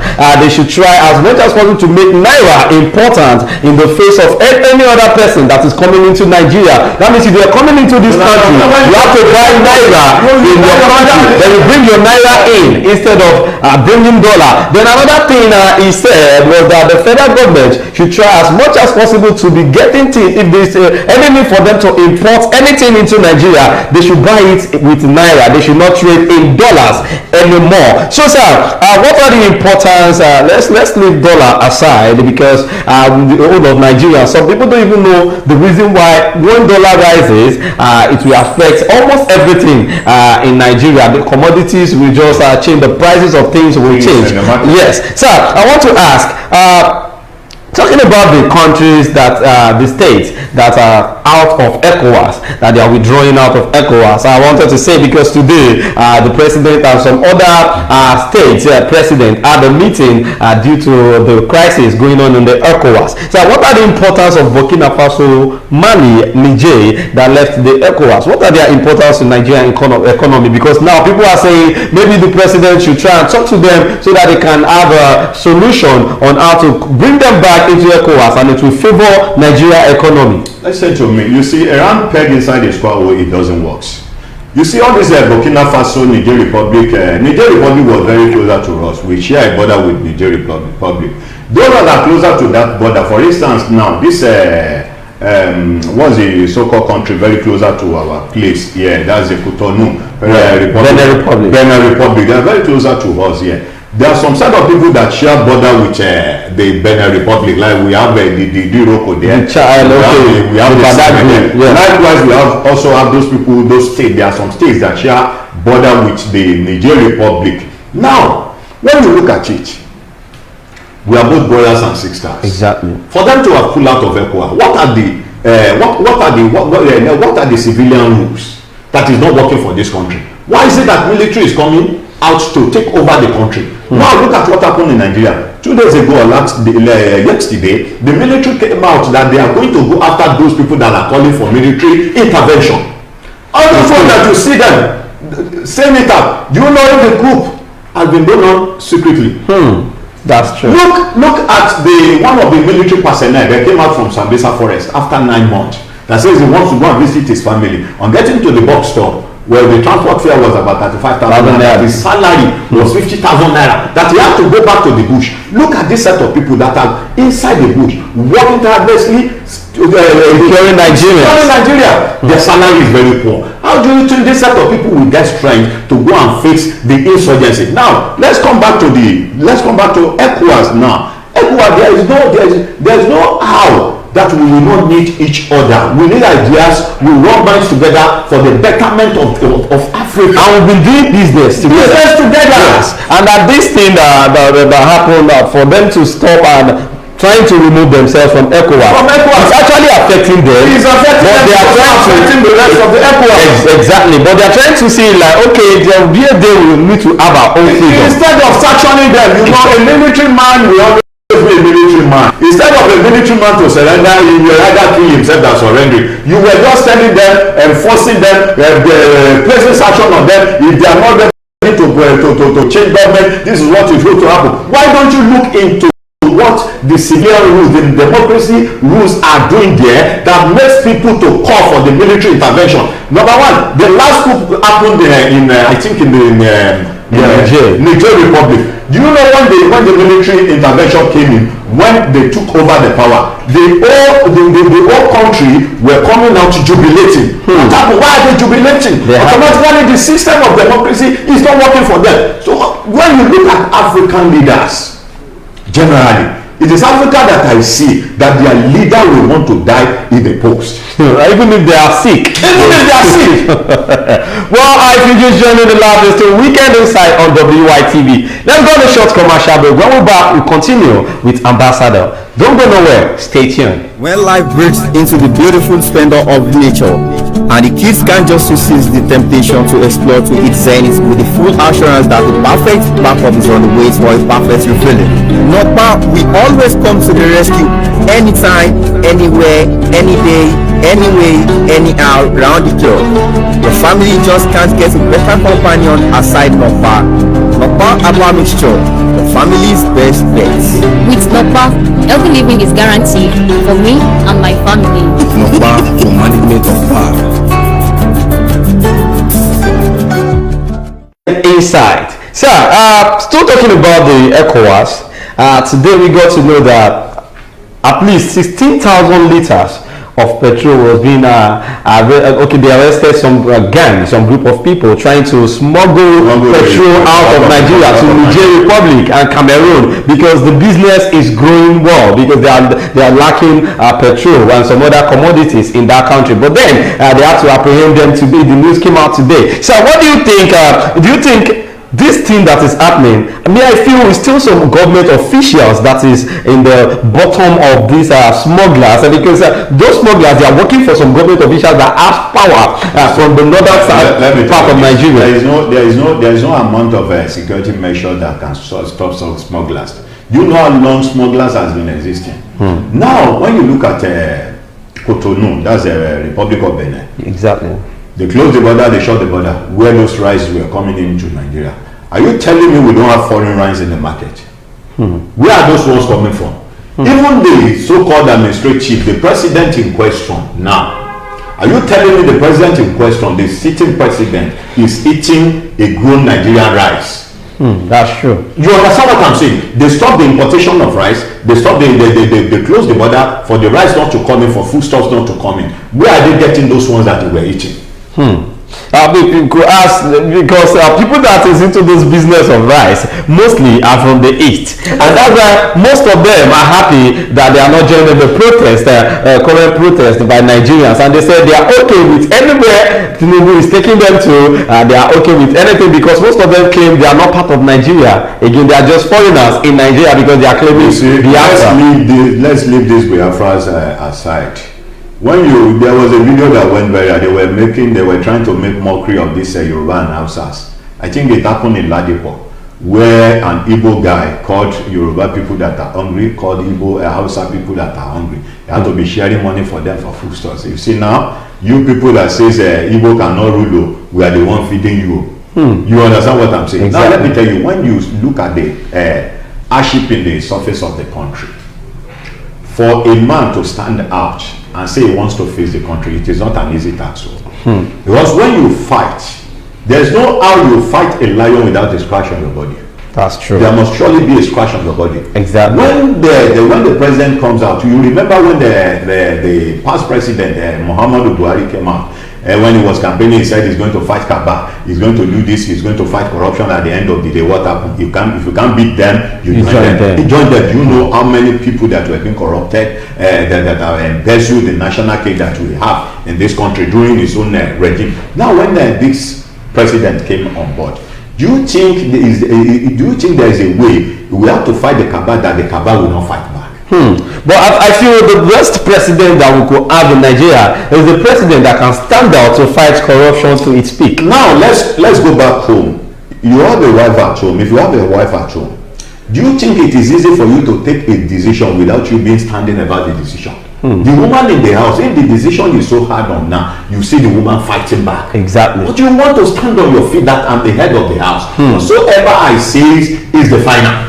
Well, this is exactly what is happening in the surface of the country. Thank you, sir. Thank you for that. Well, another thing is the removal of subsidy, the subsidy removal by President Bola Ahmed Tinubu. Do you think it's going to yield a good result, or because we actually know it's affecting the economy too? It's actually made the price of commodities to grow and all, even school fees, everything. It's working hand in hand. But do you think it's going to be effective in the nearest future? Because Tinubu said this thing will not be enjoyable now, but for the future. Now let me use a farmer as an example. A farmer that went into the bush to plant yam. Are you telling me it's the same day that he's planting the yam that he's going to be harvesting the yam? No. He has to wait for some months. Not only to wait, he has to cultivate. Make sure no animals comes in to destroy that farm. Exactly. Now when we look at the first subsidy removal, when he came on board, he said first subsidy is gone. Immediately and first subsidy is gone. There are some things, though the president came out that he is not about to make mistake, but mistake might come in because he's an human being. He's not perfect. He's not perfect. Now the mistake the president made when the first subsidy was being removed, before the first subsidy will be removed, he might have done some visibility study to see how he's going to cushion an alternative. The alternative he brought, the idea of the alternative he brought was the palliatives. The palliative, the millions of naira that were being given to some so-called governors. Even before this, there has been palliatives. If at the starting point, let's say when he said their subsidy is gone. They started sharing palliatives. Whenever we saw a man from Ogun State in one estate that said it was after the first subsidy. Yes, and after that he gave the old governor 2 billion naira each. Before he now disbursed another pushing exactly. What the president would have done was that he has forgotten that the so-called people in his party, there are some that will abide by the rules and the regulation of the government. Look at what happened in our state here yesterday and day before yesterday, where Babajide Sanwo-Olu came out to say to the old workers that he's giving them the free hand for them to work right from their home. Yes, as in 3 days in a week. Then he said some petrol they are going to be employed on the street to cook free meal for Lagosians. What else can somebody do that is more than that? Most of the governors that you are looking at, they are not there because of the masses. They are there because of what they are going to pay. The mistake the president made was that he would have, the way they went to the network provider to be sending message while they were campaigning, vote for APC, they would have gone to the CBN, bring the BVN of this so-called Nigerian, those that have BVN. If you are sending money to them, maybe 5,000 per month, maybe 10,000 per month, that would have gone a long way instead of him giving the money to the so-called governor. But the governor that we are giving their money to, they are going to take part of the money and before sharing to his executive. I don't know if it was a rumor or the news is real, but then we got to know that there was a news that said Nigerians will be sent 25,000 naira each. Each family will get 25,000 naira every month, and this has to be done to 15 million Nigerians. We are waiting for it to be effective because we don't know if it is real. When it is effective, I believe those that receive the car. You see, we are in the world of social media. Exactly. When you say things that when you do good, they will tell you are doing good. When you do bad, they will tell you you are doing, even though you are not part of the money. Some set of people might be there when there was this COVID-19 in the surface of the country. You remember in northern area of the country, there were people lining up. They were giving them, sharing them 20,000, including the one including the orphan baby was giving 20,000 each. What did they give us here? Nothing at all. Exactly. Well, sir, what can the federal government do to help to end the hardship in Nigeria? I just want to know, because now everybody has seen what is going on. Everybody is not blind. We will keep hearing news of billions, this and that. But then, what's your own advice? What do you think the federal government could do to end the hardship? Because we know it cannot end 100%. Yes. But what can the federal government do? At least people will get to see that, okay, this is what this administration could do to at least ensure the effective hardship. What I will just advise the federal government to do, number one, let them try as much as possible to end insecurity in the land. A lot of people that are farming, most of them has been displaced based on the bandage on their land. Now, if the issue of insecurity is off the surface of the country, everybody can move from one point to another without being fear of being kidnapped. Everybody can go to his farm. For instance, now there was a video that went viral. A brother that was in Lagos had to send money to his younger brother in Ekiti to help him for some farming. The man planted cassava about 2 hectares of land. All of a sudden, one night, the Fulani herdsmen came with their cow and they destroyed the and they destroyed everything. Wow. So there are some of those things that they need to put into measure. For instance, now, if I go and borrow a loan of 5 million naira, do you know the amount of interest that I'm going to pay back? Now, for me to go and buy a land, or for me to go and rent a land, after putting cassava, putting this, at the end of the day, one night, the Fulani herdsmen came and eat everything. That's exactly. But sir, we are just looking at the advantage of state police. We are not talking about the disadvantage, because me, I see, like, for example, if a state you have a police that is under the control of the governor of that state, that means the opposition, when it comes to time of election, it's going to be hard for opposition party to take over, because all the security under the government will be working for the governor directly. You know, there are some things that needed to be put into measure. There is no how. Even the police that were being controlled by the federal, at times in the surface of the election, in the period of the election, most of them were being one-sided. Exactly. They bought many of them, they give them money. Okay, what are the police doing when the police was standing when some touts came to with the ballot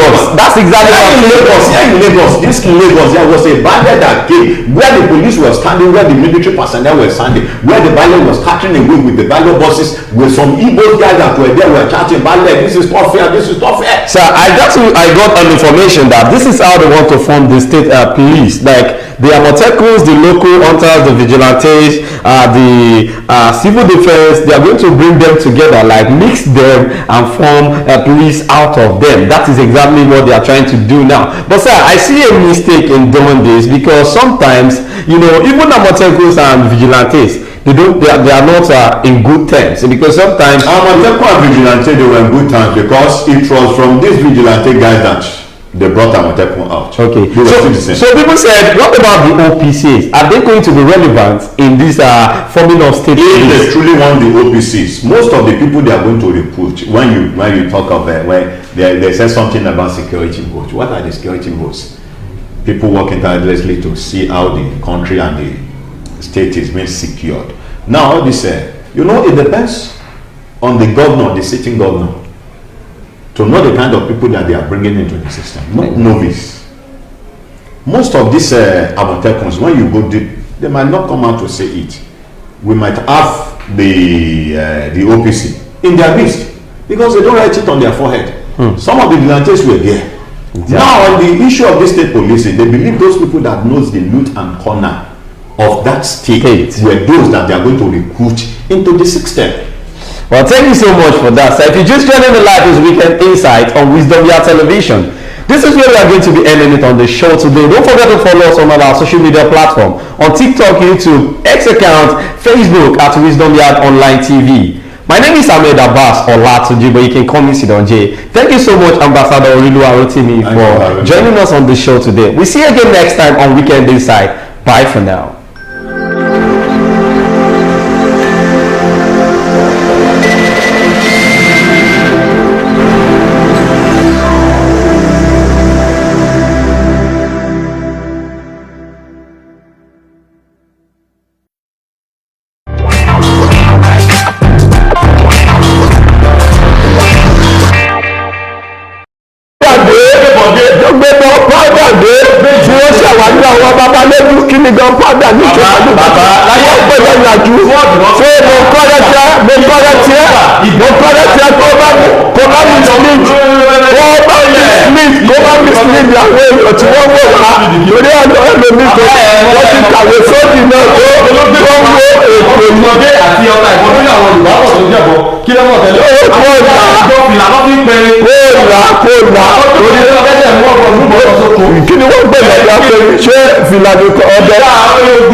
Introduce ìjọ padà sáwọn ọjà òjòjú ọjà nínú gbórúkọ lẹ̀ ṣe gbogbo àwọn yẹn kọ́ elébètì àdó àwọn yẹn kọ́ àwọn ní gidigba ọdẹ àwọn yẹn kọ́.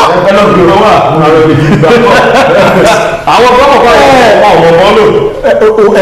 Èdè tọrọ wa yìí ìṣẹ́rí ètò yìí nǹkan tó wà fún náà ni pé láti kọ́ra wa lọ́gbọ́n tá a bá ń jiyàn ní àárín ara wa ká lè bá a fi ìdí òtítọ́ ọbẹ̀ múlẹ̀ ni àti nǹkan tó yẹ pé yóò kọ́ wa ní ẹ̀kọ́ alákọ̀wé wa gẹ́gẹ́ bí bàbá ṣe sọ wọ́n ní ayé ìgbà kan àwọn jagunjagun iṣẹ́ òbí jíjà ló ń ṣe nílẹ̀ Yorùbá láyé àwọn Aláàfin Ṣàngó bẹ́ẹ̀ ṣùgbọ́n lóòótọ́ tàbá tún wò alákọ̀wé náà ó sọ pé àwọn òyìnbó aláwọ̀ funfun ló mú ìbọn wá sí àárín àwọn aláwọ̀ dúdú àbẹ́ẹ̀kọ́ ni ó túmọ̀ sí pé tó àwọn ọ̀ràn àwọn Yorùbá tẹ́lẹ̀ àwọn náà ní tiwọn ṣùgbọ́n láyé ìgbà kan àwọn alágbẹ̀dẹ wà tó ń rọ ìbọn láyé àwọn Ṣàngó tẹ́pẹ́ rọ ìbọn rọ àdá rọ gbogbo ẹ̀ bóyá ló ṣe jẹ́ alákọ̀wé.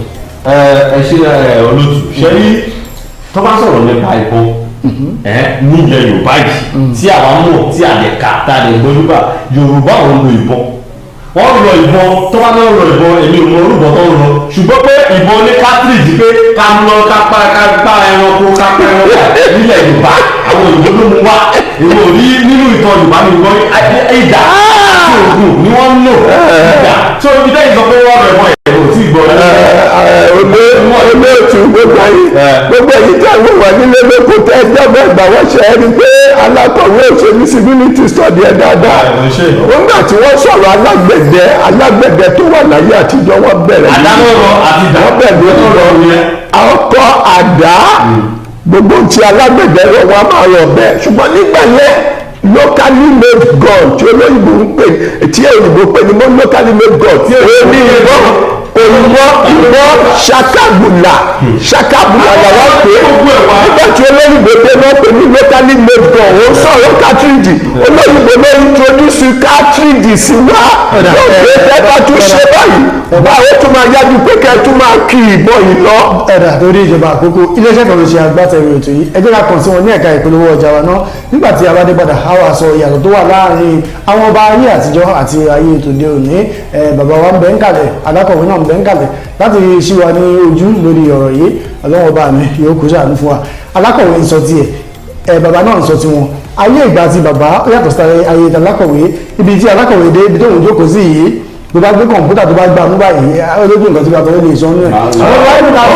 ọ̀run mi lọ́wọ́ bá bọ́ mi rẹ̀ gúnkọ́ tá a dàfálẹ̀ káwọn ọjọ́ la ṣé tó kù tí orí fóònù yẹn ṣó fẹ́ wá kò sẹ́jà yé ọmọ tó ṣe àgbáyé náà ṣé àkọsẹ́jà yé ọmọ tó ṣe àgbẹ̀ tó fẹ́ wò ṣé gọ́ọ̀gù lè sọ pé táyé lè méjì rẹ̀ ọmọ lọ́gbẹ́jọ́ ọmọ kìíní kan ọ̀rọ̀ tẹ́lá oko ní lánàá tó fẹ́ gọ́ọ̀gù máa sọ̀rọ̀ bọ́tí fún máa pé ó gbọ́dọ̀ jàpé ó gbọ́dọ̀ pé tó bá fẹ́ ti láyé. ẹ̀bùn lọ́wọ́ ifá pé kí ló ṣẹlẹ̀ ní táìmù yìí ní 1995 kí ló ṣẹlẹ̀ ẹ̀bùn lọ́wọ́ ifá bẹ̀ pé kí ló ṣẹlẹ̀ ní èmi Thursday ní 2 p.m. 1995 ẹ̀bùn lọ́wọ́ ifá pé kí ló ṣẹlẹ̀ lọ́wọ́. wọ́n bèrè wọ́n ṣe gọ́ọ̀gù mọ́jọ́ ọ̀la ó mọ́jọ́ ọ̀la ṣé mọ́jọ́ ọ̀la ẹgbẹ́ fáyà ọ̀run mi là bá bá gbọ́ nínú ọgbà tàbíkàkú ó sọ pé lọ́la o kí ló máa ṣẹlẹ̀ lọ́la àlejò kan bọ̀ nínú ìlú ilé kí ló ṣe ọ̀làjú tó dé náà lè fi bá gbogbo ẹ̀jẹ̀ débi tó wà yẹn yéèyàn ọmọ ẹ̀gbọ́n mi.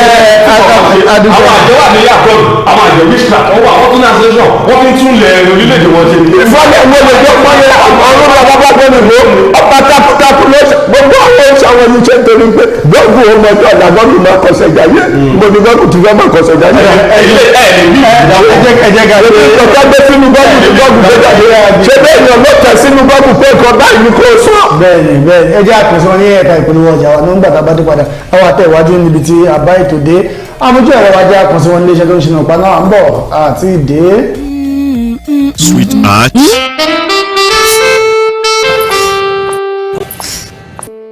I can't afford to be late for this meeting. Give me the same excuse every day. I always tell you the truth every.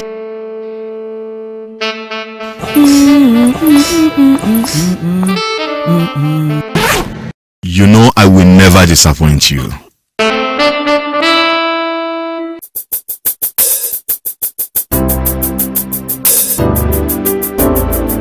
Everyone needs a hero like Nokpa. After Nokpa, It is always Napa. Nokpa for management of power. ọ̀rọ̀ yìí ó ń dùn mọ́ mi púpọ̀ ó ń dùn mọ́ mi púpọ̀ alákọ̀wé ní àwọn ìbò ló kó bọ̀ wá bàbá wa náà ní ètò ìbọn àwọn alágbẹ̀dẹ ń bẹ kí kó tó di báwo ìbọn wá. igi náà kó kiri tó pè ní ìbọn igi. ṣé ìbọn wà ń dà nínú ìdọ́wà rẹ̀. ìbọn olúwa igi náà tó kiri ó wá bọ̀ kó ẹbú sílẹ̀ ẹ̀ máa láyé wọ́n pè é bọ̀ ṣáà ògúnbàkì kó tó kì í bọ́ ọ̀tọ̀ báyìí kí kí lájọ́ jẹ́ lọ́wọ́ pè é bọ̀ ògùn yẹn wà báyìí kò tó lè yìn. olóòtú ètò ẹ̀rí kó ti padà sọ̀kan bẹ́ẹ̀ ó ní ògùn báńkì ló ń gbé kiri kó tó kì tán yẹn náà ló mú kí àwọn òyìnbó gbé kátìrìjì dé epo bá ti yìn gbáà kó tètè ya change ẹlẹ́ wọ́n ti pákéjì ẹ̀tù àti àwọn ẹ̀yà tó wà nínú ẹ̀ sójú kan ṣo so èkó nídìí iṣẹ́ láti sọ pé òun ẹ̀tù sí òun á fi àgbẹ̀ sí lẹ́yìn ìgbà tó fi àgbẹ̀ sí òun ẹ̀tù wá kó mímìṣọ́ sí ní ẹ̀ lẹ́yìn ìgbà tó fi mímìṣọ́ sí wàá ṣètù wá fi àgbẹ̀ sí láti dé ládé. ẹwà dúdú ó lè sọ pé kò sí bọ́ búlẹ̀tì kan pé wá fún ilé yìí ó lè sọ pé kò sí bọ́ ó lè ní kò sí bọ́. ẹjẹ́ àkàrà sí ọ̀rọ̀ wa fún tọ́jọ́ tòní àwọn òbí àwọn ọba láyé àtijọ́ àti àwọn ọba láyé òde òní ìyàtọ̀ ó yẹ kó wà nù wọn gẹ́gẹ́ bí alákọ̀wé ṣe sọ àwọn gbà pé àwọn ọba ayé òde òní àwọn ọmọ bó ṣe ń lọ àwọn ni wọ́n já sí dáadáa ìgbésí ayé wọn ló wù yàn ju tàwọn táyé àtijọ́ lọ bàbá wa àwọn náà ní tò àwọn táyé àtijọ́ àwọn gangan ní ọbẹ̀ ẹ̀bẹ̀ pé ọjà ayé ńgbà táyé fi níyì káwò ní ọ̀nà méjèèjì àwọn olóṣàn fún un ṣerú ọba ayé àtijọ́ ló fi ìtìlẹ̀ Yorùbá báyìí ni àbí táwọn tó wà ń bẹ̀ lóde òní. olóòtú olóyìnbó sọ pé a wise man who died at the backyard of a foolish man he get as he be ọlọ́gbọ́n tó kú sẹ́yìn kú lé mu gọ̀ bó ṣe jẹ́ o ọ̀làjú tó gbé ló bá akẹ́jẹ́ ńlẹ̀ Yorùbá o ẹ bá wọ ọba yé àtijọ́ nígbà yé àtijọ́ nígbà wáṣẹ́ ọba wo ló jẹ ìlú wo lẹ́gbọ́ pé Fúlàní kan dédé wọ̀ tí wọ́n bẹ̀ sí ṣàwọn èèyàn ṣàkàṣàkà àbí tí wọ́n bẹ̀ sí ṣàwọn èèyàn bó ṣe wù wọ́n nítorí pé òòṣà lọ́ba láyé ìgbà yẹn náà nígbà wọ́n ṣe àwọn gbọ́ nínú ìtàn ọba kì í dédé jáde pé ọba kan dédé ríta àkótó lọ́ba pé àwọn ṣọdún kan lẹ́ẹ̀kan lọ́dún tó dá fún tó wò pé akábíyèsí rẹ o máa tún rí ẹni gbà mí o ṣùgbọ́n lẹ́sẹ̀ wọn kan lọ́ba káàkiri gbogbo níbi tí àwọn ọba ẹ̀sìn ilẹ̀ ti sọ̀rọ̀ nígbà táwọn ọba ẹ̀sìn ilẹ̀ ti ń lọ sí disco tó ń jó pátì láyé àtijọ́ tí wọ́n bá fẹ́ fọ́ba jẹ́ ọgbẹ́ fàlùlẹ̀ ọ̀pọ̀ ọ̀fà ìfàyànba ọba wọ̀ pèbí ìpèbí ẹni wọ́n ti ń rú ọba ní agbára olóyè gbẹrẹ tó bá ń dàsà dáyé adé tó wà lórí ọba yẹn kò í ṣe fẹ́nibọ́dì ẹnibọ́dì ó kàn lè dédé gbé adé yẹn ẹni tó fẹ́ gbé adé tó fẹ́ gbé sórí ọba gan ó máa ní nǹkan tó ti ṣe sọ́wọ́ ẹ̀kọ́ tó lè rí adé yẹn gbé. ìyẹn àwọn adé ìṣẹ̀ǹbáyé kì í yàtọ̀ sáwọn adé tó fẹ́ ẹnibọ́dì ó lórí gan lè gbàdé wà bá kábíyèsí nínú yàrá.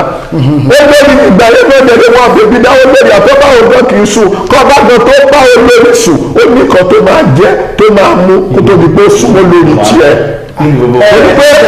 ṣàlọ́ba agbọ́nùtàn pé káfí bàbá wa Lámídì Adéyẹmí tó ti di olóògbé káfí wọ́n ṣe àpẹẹrẹ àwọn ẹ̀mọ̀ ìgbà tó pọ̀lọpọ̀ àwọn olórí wọn ti jáde síta báyìí ọ̀pọ̀lọpọ̀ wọn ń sọ̀rọ̀ pé tó ìyá alẹ́kótó tó jẹ́ ìyá fún gbogbo àwọn olórí náà pé olórí aláàfin tó ti gbéṣẹ̀ kó tó di pé ó kan Lámídì Adéyẹmí kan lára àwọn olórí òun ìyá alẹ́kótó pé ìyáwó gan-an ní máa ń fi yóò sọ pé ìwọ ni òun kan púpọ̀ tí ọba bá sì ń bọ̀ láti wájú ní àjọṣepọ̀ pẹ̀lú ìyàwó gbọ́dọ̀ da aṣọ bojú tọ́ba ó fi ṣetán tí ó fi lọ kò gbọ́dọ̀ rí òwò ọba bẹ́ẹ̀ ni gbọ́dọ̀ wò ó tí tọ́ba ó fi ṣe nǹkan tí ó fi lọ.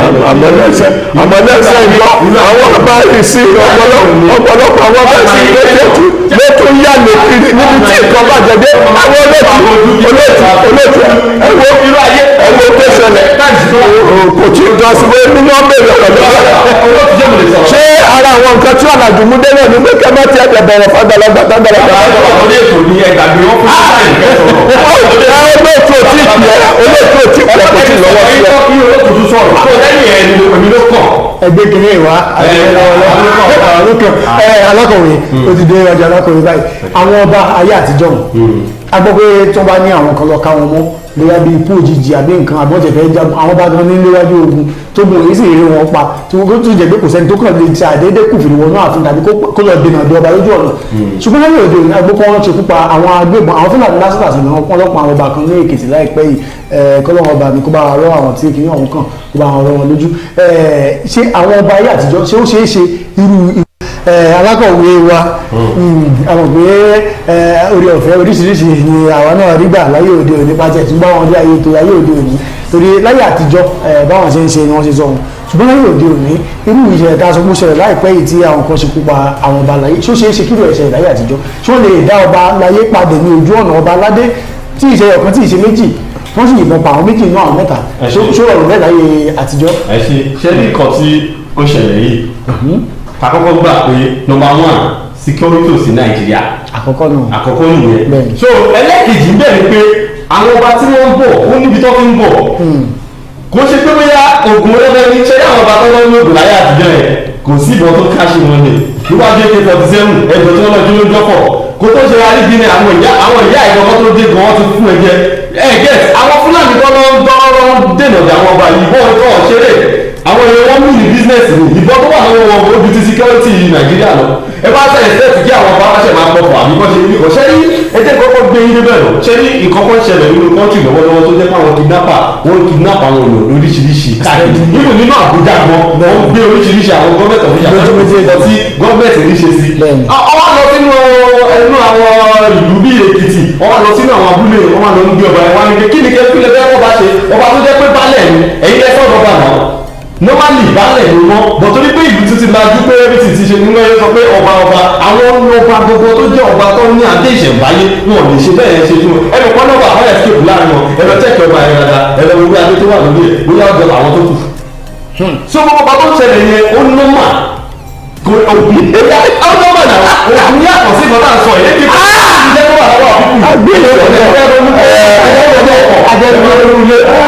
ṣùgbọ́n àwọn ọba ayé ìgbà wọn agbóhùn ní ègbé olóńgbà kí wọ́n gbé bọ́tà ọba mọ́ ó sọ̀rọ̀ AK-47 ní olóòtú láyé àtijọ́ ó tó ronú pé ó fẹ́ lọ pa ọba àwọn tó jáde sọ́ba tí wọ́n gbé AK-47 wọ́n ronú ẹ̀ kó tó di pé wọ́n lọ kó tó ronú pé ọba aládébáyà lọ́jọ́ ni wọ́n dáhùn ní wàhálà àti àṣìṣe ti bá wọn lọ́tọ̀ ṣé nǹkan tí mo sọ ẹ́ lè wé gbé ṣàníwọ́ ọ̀làjú tí wọ́n lọ́dọ̀ jẹ jíjọ́ tó ní àwọn èèyàn wá tẹ̀ ń pè wá láti òkè òkun lọ́hùn ẹ̀lò ẹ̀ ká sàn án o ẹ ṣeun bẹ́ẹ̀ ni orí program lẹ́wà sáà ọ̀dà ẹ̀ṣẹ̀un láti bẹ́ẹ̀ wọ́n ní àdúgbò àwọn sọ̀rọ̀ pẹ̀lú bí kìíní ọ̀hún ṣe ń lọ bó ṣe ń lọ. ó sọ̀rọ̀ nọ́mà kí insecurity kò wà nínú ìlú kó bá tiẹ̀ wà nínú ìlú ṣé láyé àtijọ́ lọ́sọ̀dọ̀ ọlọ́mà pé wọ́n pa ọba tó jẹ́ baálẹ̀ baálẹ̀ lásán kò sẹ́ni tó ń dẹ́ gbé lọ́wọ́ ojú baálẹ̀ tó ń sọ pé baálẹ̀ ni wọ́n wọ́kàn pọ̀ wọn lé láti fún wọn lọ́ba kó tó pè wọ́n lórí tún means olórí àdúgbò àbólórí ìlú kékeré tó lọ bá ọba fún ìyàdápadà rìpọ́ọ̀tù tó ṣẹlẹ̀ ládùúgbò tiẹ̀ ká má ṣe wá sọ pé baálẹ̀ baálẹ̀ lásán kó tó fi ẹgbẹ́ baálẹ̀. ṣe rí torí àkókò wa a fi àdàgbà ẹ̀rọ sí ibi tá a bá dé láìpẹ́ yìí ṣùgbọ́n nǹkan tó wà nílẹ̀ ni pé tó bá di àsìkò ètò tó ń bọ̀ àwọn ọba ohun tó ń mú ṣàgbára láyé àtijọ́ àti tàwọn ọ̀tá yóò dé nítorí nǹkan tó lákọ̀wé dálẹ̀ báyìí agbára rẹ̀ kíkà o alákọ̀wé sọ pé kájú pé láyé àtijọ́ tó wọ́n pa àwọn ọba àwọn ní agbára tó bá nínú àwọn ètò ìfọ̀tí sẹ́yìn tí wọ́n gbé jáde sọ́wọ́ ọba. àwọn kí orúkọ ilé ìjọ ẹgbẹ́ wọn máa fi ń fọ́ àwọn ráìfù ká lórí tó bá fún ọba jẹ ìwé ọba tó máa gbà tó fọ. tó bá di ètò tó ń bọ̀ lágbára lọ́wọ́ á tẹ̀síwájú ní orí ìyún á mọ̀ bí gbogbo ẹ̀ yóò ṣe rí àti bàbá wa àti arákùnrin àwọn méjèèjì ó múra wọn ní àwòdì tó lọ sí bàlọ́rì yẹn ni wọ́n ṣe bẹ́yẹ kú ẹyẹ òkú ẹyẹ lọ dé ìhámọ́ra wọ̀ ni wọ́n lágbò tó lọ sẹ́yìn báyìí agbára ló lọ mú wá tó bá di ètò tó ń bọ̀ kí ni nǹkan tí ó jẹ́ nǹkan ìyàtọ̀ láàrin àwọn ọba àtìgbà yẹn àti tayé òde òní torí bá a sì lọ di síbà ìbáṣe wà yìí àwọn tó sì ń sọ pé ẹ wò ó òkú àwọn tó kú ká sì wò ó bẹ́ẹ̀ ni hello. hello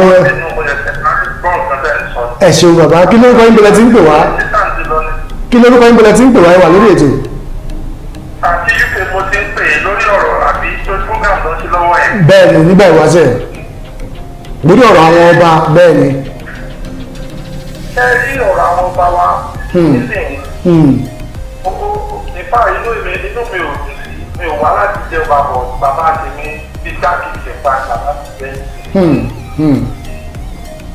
ìgbà tí mo ti rí àwọn ọba tán lọ ṣọ́ọ̀ṣì tán lọ ń kúnlẹ̀ tán ń kẹ̀lẹ̀ tán kábàáyé tán ṣe mo ti gbé tán sì ń kó rọ̀ tán máa jẹ ìyá ẹ̀ gan because tí ẹ̀ bá fi aṣọ ti ẹ̀ lẹ́tọ̀ bá wọ aṣọ àbáṣọ kò sí bó ṣe lè fi èèyàn láéláé tó máa dàbí aṣọ èèyàn kankan. bó ṣe rí nìyẹn. èyí ò túmọ̀ sí pé àwọn ọba ayé àtijọ́ gan-an lọ́ba kì í ṣe àwọn bíi táyé tòde òní. yẹ́nẹ̀ tí wọ́n kì í ṣe ọba àwọn akẹ́kọ̀ọ́ wọn tó fẹ́ lọ bá aláàfin bàbá yìí nípa láti gbà ṣe tàbí kó fẹ́ lọ síbi kan tán ní pé kan lọ dènà dé. wọ́n dàbí olójú ọ̀nà sẹ́kùn ìgbà tí bàbá aláàfin láti tẹ̀. ẹ̀yìn àti ẹ̀mí dáadáa. pálásì náà ti máa bá. bẹ́ẹ̀ni tí dẹ́rẹ́ sì kú bẹ́ẹ̀ni àmọ́ yín dáadáa. àwọn ọba wa nígbà táwọn ọba wa bá jókòó sáàyè wọn jíjẹ náà fẹ́ kọ́ bá jẹ́ àti àwọn ọba sájẹ́ lẹ́nu jọ́ mẹ́ta ìwọlẹ̀ tó ń wọn tó ń lọ pèsè àwọn pásítọ̀ ló lọ ń gbàdúrà fún ló lọ fẹ́ sòótọ́ tàbí bára wa sòótọ́ rọ̀ ọmọ àlè èèyàn nìkan ló máa sọ pé òun fẹ́ gbọ́ nǹkan kan nípa ìdálẹ̀ ibi tó fi wá. tó sì fẹ́ jọba ń bẹ̀. ní uk tí mo ti bá ń sọ̀rọ̀ yìí ebi wo tẹlifíṣàn dáadáa ẹ̀kọ́ rẹ̀ níbẹ̀ rí nǹkan tó ń ṣe nígbà tí wọ́n ń fẹ́ ìjọba wọn abẹ́rẹ́ kí ló dé ìgbà tó dọ̀rọ̀ pé wọ́n fẹ́ ṣe ìṣẹ̀dálẹ̀ wọn tí wọ́n bá ta fúláàgì tó jẹ́ kán rí ìtẹ̀ ṣe tí wọ́n jẹ́ kẹ́ rí nǹkan báwọn. ṣé ẹ wo prógrámù yẹn gbà tán ṣe. bẹ́ẹ̀ gbogbo ẹ̀ láwo. ọ̀rọ̀ Charles. nígbà tó fẹ́ ṣe òkú kúrì náà nígbà tó dé tètè kan wọ́n gbé lọ́wọ́ ọ̀jẹ̀ kẹ́rìbọ̀dì mọ̀ ọ̀sán tó ṣẹlẹ̀ wọ́n lọ sójẹ́ náà. wọ́n lọ ṣe tuntun ní. wọ́n lọ sójẹ́ náà. nígbà tí àwọn ọba wa ẹ̀kọ́ nǹkan tó ń jábọ̀ aláàlẹ̀ lọ́dọ̀ wa bẹ̀rẹ̀ sí ẹ̀sìn.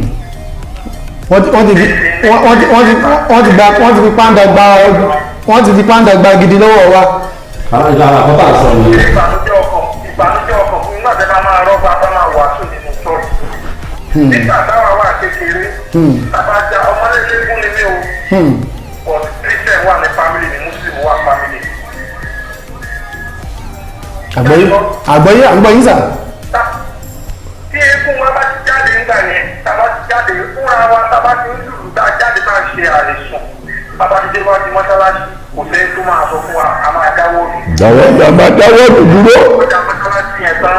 tọ́tọ́ tún bẹ̀rẹ̀ sí lùlù. bẹ́ẹ̀ni. a máa pàdé àwọn àlùfáà yẹn lọ́nà tán lọ pé ìrun mọ́ṣáláṣí wọn á fi àwọn fúnra wọn náà máa pè ọmọ aṣíbí òjò lẹ́ o báwo ni o òde adùn o wọn á bí ìyàn wọ́n mọ̀ bẹ́ẹ̀ lọ òde egun ni. ìbádéwájú church kò fẹ́ tó máa sọ fún yín ẹ máa dà pẹ̀ pọ̀ kì í sìn àwọn àfáà máa bú eléégún wọn máa bú kìnní tẹ́ ẹ bá dẹ̀ wádìí bàbá wọn gan bàbá ìwé ilé eléégún náà mi. ọ̀gá. ní nǹkan tí ó jẹ́ kọ́rọ̀ ojú ráyè nàìjíríà ni ó dìgbà tí a bá tó bẹ̀rẹ̀ sí jẹ nǹkan tó yẹ ká máa jẹ nǹkan tó yẹ ká máa jẹ là ń jẹ. ọ̀dà bẹ́ẹ̀ni náà.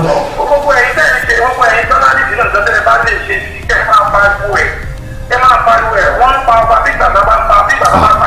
ìgbà tó yàn pàdé yẹ ta ló jẹ́ dúró pé ó fẹ́ lọ pa ọba láyé àtijọ́ kí mọ wọn bá ti dàrú.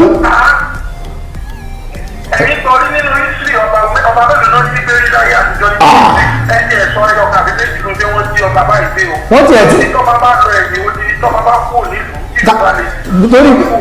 torí pé táwọn eléyìí pé méjì ní nípínlẹ̀ Ògùn wọ́n pa ọba wọ́n sì tún dáná sun. odidi ọba aláyé. ibi tọ́ba bá tẹ̀sí lásìlẹ́sì tó bá kú gan gbogbo ẹ̀ tó bá kọjá ló máa da nǹkan gbogbo ìlú ta ló fẹ́ wò fún ọba ta ló fẹ́ lajú wò fún ọba. ìwọ́n gbogbo ẹ̀ tó bá rí òkú ọba ń gbà yẹn àdánwò ni wọ́n bá padà sílé báyìí wàhálà dé ní ìmúná bí ọ̀pọ̀ bí nǹkan kan. gbogbo nǹkan mẹ́yẹn ààrẹ ẹjọ́ ẹ ṣeun àdúgbò kí ló kọ yín lẹ́ẹ̀kan sísà. orúkọ tèmi ní Ṣẹ́gun Bàtúlà. láti UK ẹ ṣeun púpọ̀ ẹ ṣe púpọ̀ ẹ ṣe bẹ́ẹ̀ ni tó ṣe alákọ̀wé náà ti rí pé àwọn tó wà nílé àwọn gan ní ìṣẹ̀ṣẹ̀ làwọn fẹ́ àwọn òfin tẹ́lẹ̀ àwọn nǹkan tó ń sọ gbogbo náà máa létí ìfàdé ẹni gbogbo aládùúgbò ta ọ̀rọ̀ ni wọ́n sọ ṣùgbọ́n ní àwọn aspect kan tẹ́ pé máa gbé yín débẹ̀ pé ọba bẹ́ẹ̀ sọ pé ọba ẹ gbọ́dọ̀ wọ́n lè wọ ọba ayé àtijọ́ nígbà yẹn nǹkan tó gbójúlé ọba lẹ̀ ẹ̀yìn pè ní ọba ọba aládé làwọn tó bá tí wọ́n pa yẹ go to the history ọba aládé ni wọ́n pa adélèdè ló wà ní kíkẹ́ ọba aládé ni wọ́n pa yàrá ìwé ìsinmi ọba aládé kọ̀ọ̀kan ìlú mélòó ló wà ní kìtì ẹ jẹ́ káwọn wé sí ìwé tó bá yẹ pé àwọn méjì tó pa ìwé aládé ni wọ́n ọba aládé mélòó ló wà ní kìtì. tí wọ́n bá ń ṣọba wọn ní rígàdì wọn dà sọba. wọ́n pé ìrọ̀ gbàgbé gbàkọ́lé kò sí ní ìsìn pé wọ́n fi balẹ̀ wọ́n fi ọba kọ́ balẹ̀ ní àtọ́lábọ̀ kò ṣẹlẹ̀ rí kò ṣẹlẹ̀ rí ní ilé mílíọ̀nù náà. bí àbàdé lónìí tó bá ti di ètò tó ń bọ̀ á tẹ̀síwájú ní orí ọ̀rọ̀ àwọn ọba yìí náà pẹ̀lú agbára tí wọ́n ní tó fi ń ṣe ìjọba aláyé àtijọ́ àti táyé tòde òní ìyàtọ̀ tó wá wà láàrin àwọn méjèèjì pẹ̀lú agbára tí wọ́n ní á fi ara balẹ̀ yànnà náà tó bá di ètò tó ń bọ̀ níbi táwọn ìgbèrè tẹmọ fún tọjọ́ ọ̀tọ̀ nínú oníyànṣe ọlọ́bẹ̀ ṣe gbèrè tẹbà fẹ́ jẹ́ ẹ̀kú àìbínú bàbá wa ẹ bá adágbére. mo kí gbogbo ẹ̀yin tẹ́ wọ́n wá orí ọmọ ẹ̀ ti fẹ́ fún mi lọ́pọ̀ tẹ́sán ìjọ náà òṣìṣẹ́ fún mi wá òní mo ti dẹ́gbẹ̀ fi gbọ́ wọ́n ti náà òní di títí ọjọ́ mẹ́jọ tá a máa fi pàdé eré olóògbé owó rí ìlú olóògbé mi àti yamari ambassador rẹ ti mo rí náà ló sọ̀rọ̀ alias baba no nonsense ó jábọ̀ o. alákọ̀wé wa. bàbá ti bá wa kí wọn bá lè fi ṣàdúrà ẹ̀ wọ́n pé àgbà náà ni nǹkan tábà bá ti sọ làwọn máa fọ́lò ẹ ṣe àdúpẹ́ o gbogbo ẹ̀tẹ̀ ẹjọ́ ìlú wa lórí ètò àtẹ tó pè láti UK àṣẹ àdúpẹ́ o tó bá ti ẹ̀sùn bá àwọn program yìí tẹ́ bá wa ṣí ẹ̀ lọ́wọ́ yẹn náà mo ti máa dé kí àwọn Yorùbá tó wà ní diaspora tó bá wà enlighten lórí gbogbo lórí ẹ̀. àdúpẹ́ lọ́wọ́ Ọlọ́run tó ọpẹ́ yẹn ní oyè wa lórúkọ tèmi Ìgbòho mọ̀rẹ́ ni mí alágbàdo ọmọ àtọ́pẹ́tẹ́ ẹnu omi tó bá tún di ọjọ́ mi ọjọ́ rẹ̀ á tún pàdé lórí àkọ́tún ètò yìí kó tó dìgbà náà nǹkan ìrẹ́lẹ́jú owó ìrìnàjò mi àti yín àti gbogbo àwọn olólùfẹ́ wa káàkiri àgbáńlá yóò mọ̀ rí ó dàbọ̀.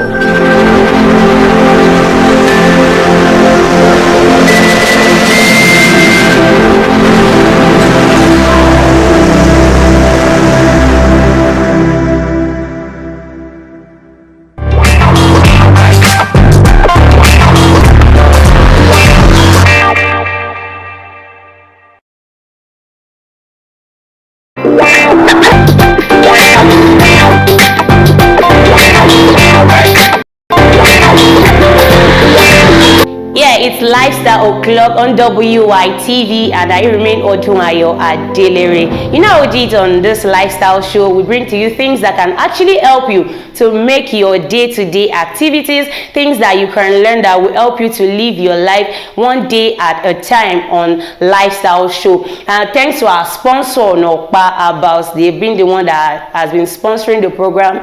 Well, not making it to stop from airing. All right, on today's Lifestyle Show, we'll be talking about 5 ways to survive a breakup without breaking down. I know you people will be surprised that how is that one going to help me? It's actually going to help you a lot. 5 ways to survive a breakup without breaking down.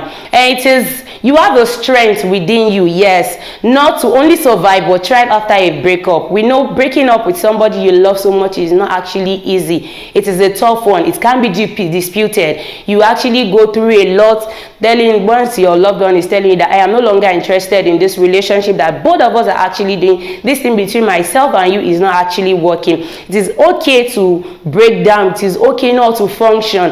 But what are the things that you can actually do during this your trying times? What are things you can actually do during this your passing period when you are trying, you are being tried? Okay, on my number one list I have allow yourself to grieve. Yes, it is okay to actually grieve. You are going through a lot. Somebody you spent years with is telling you that I'm no longer interested, and I'm not expecting you to just wake up one morning and just tell me it is okay. It is not okay. Yes, it is okay. Acknowledge your pain. It is okay to be sad. Yes, it is okay to cry. It is okay to get angry. You can, if it is possible, if you want to scream it out. Why you want to scream and you feel that I don't want my neighbors to actually know what I'm going through. I don't want my neighbors to know that I'm actually going through pain. You can get a pillow. Yes, pillow that you use in sleeping. You can get it. Put your face into that pillow and just scream it out. Yes, by so doing, you feel like you are feeling light within yourself. You are feeling okay. Yes, I just want to cry this thing that is actually disturbing me within myself, because I'm not expecting this guy. I'm not expecting this lady to actually break that thing that we actually called relationship. I'm not expecting the person to do it. So by so doing, it is natural part of the process. When the part of the 5 ways to survive the breakup without breaking down, it is part. Allow yourself to grieve. After allowing yourself to grieve, you have to lean on a support system. What do I mean by leaning on a support system? You actually you can lean on a friend, you can lean on a family member. I can't go through this alone. I need somebody to talk to. I need a friend. I need a shoulder to lean on. I need that. You can actually get one friend that you know you cannot hide anything from, a friend that you know that I can just discuss just anything with this person. If it is in your family member, you can just get 1 or 2 persons to do that for you. They can actually be your support system. After leaning on someone on support system, you know what you are going to do next? You have to focus on your self-care. Focusing on your self-care is very important. You shouldn't look miserable because you actually broke up with somebody or somebody broke up with you. You shouldn't look miserable at all. Looking miserable will only give the person that broke up with you an upper hand to actually say, yes, what I did is actually right.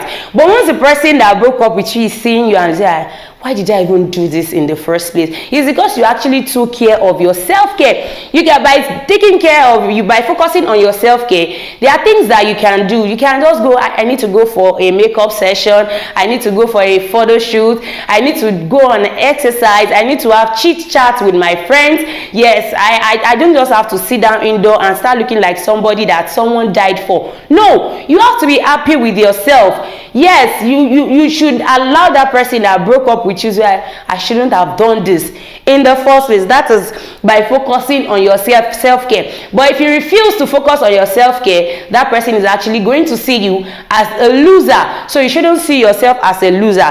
Then you have to do what? Gear up. Focus on your self-care. The 4th one on the list I have, set boundaries. When I mean set boundaries, I'm not trying to tell you that I can do little things. There are things I can do. No. If you are going to set the boundaries, you have to be clear on it. It is either you block your ex or you mute your ex on all social media platforms. By doing that, you're actually surviving the breakup by not breaking down. If you refuse to block or mute this person, if you are so unfortunate that the person that broke up with you went into relationship immediately, and the next thing you're on WhatsApp, you're just going through your status, your friend's status, and you just see that this person has gone into another relationship. You keep on giving yourself the pain that you're not supposed to give yourself. So, but if you already set the boundary, yes, this thing I am no longer doing it with you.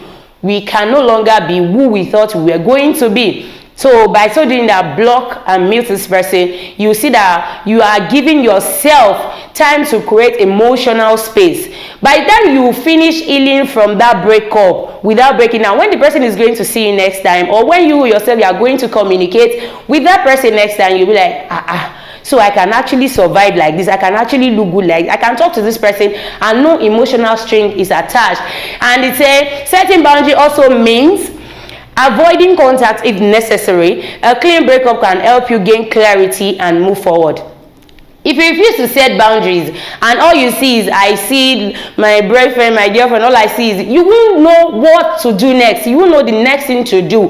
What am I supposed to do in my life next? You won't know. All you just see is you see yourself being stagnant in a particular position without moving forward, without even having anything important to say I've achieved. And lastly, I have reflect and learn.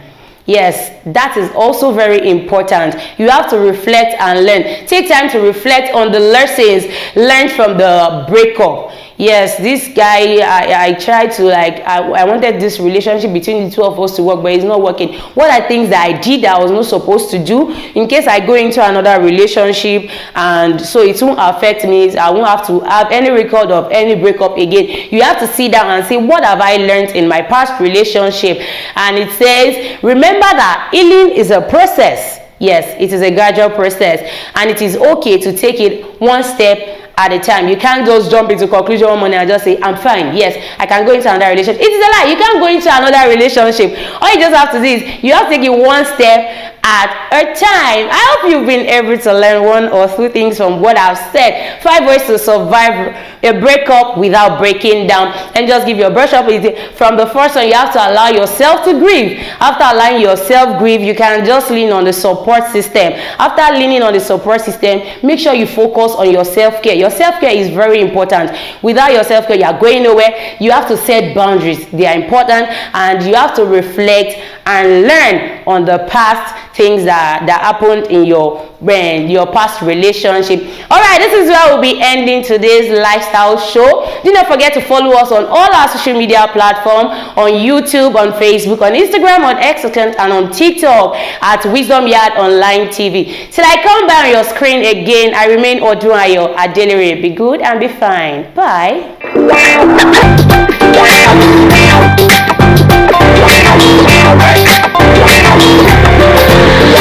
And this one, in effect, is highly psychological of what is obtaining in the country now, and that is scarcity of money. Orúkọ tèmi ni Ayọ̀ Jẹ́kúnlé. Iye tẹ́ bá ń ra ọjà ń sìn àti tẹ́lẹ̀ kí ni nǹkan tó fi jẹ́ ìyàtọ̀? Ṣé ó pọ̀ sí àbò dínkù? Ẹ̀gbọ́n tí wọ́n ní gbọ̀ngbọ̀n bí okùn ṣòkòtò tó bá ń sọ pé nǹkan okùn ṣòkòtò ó máa ń gùn gan, ó tún ní í ṣe pẹ̀lú ìyàbá ìsanra sí.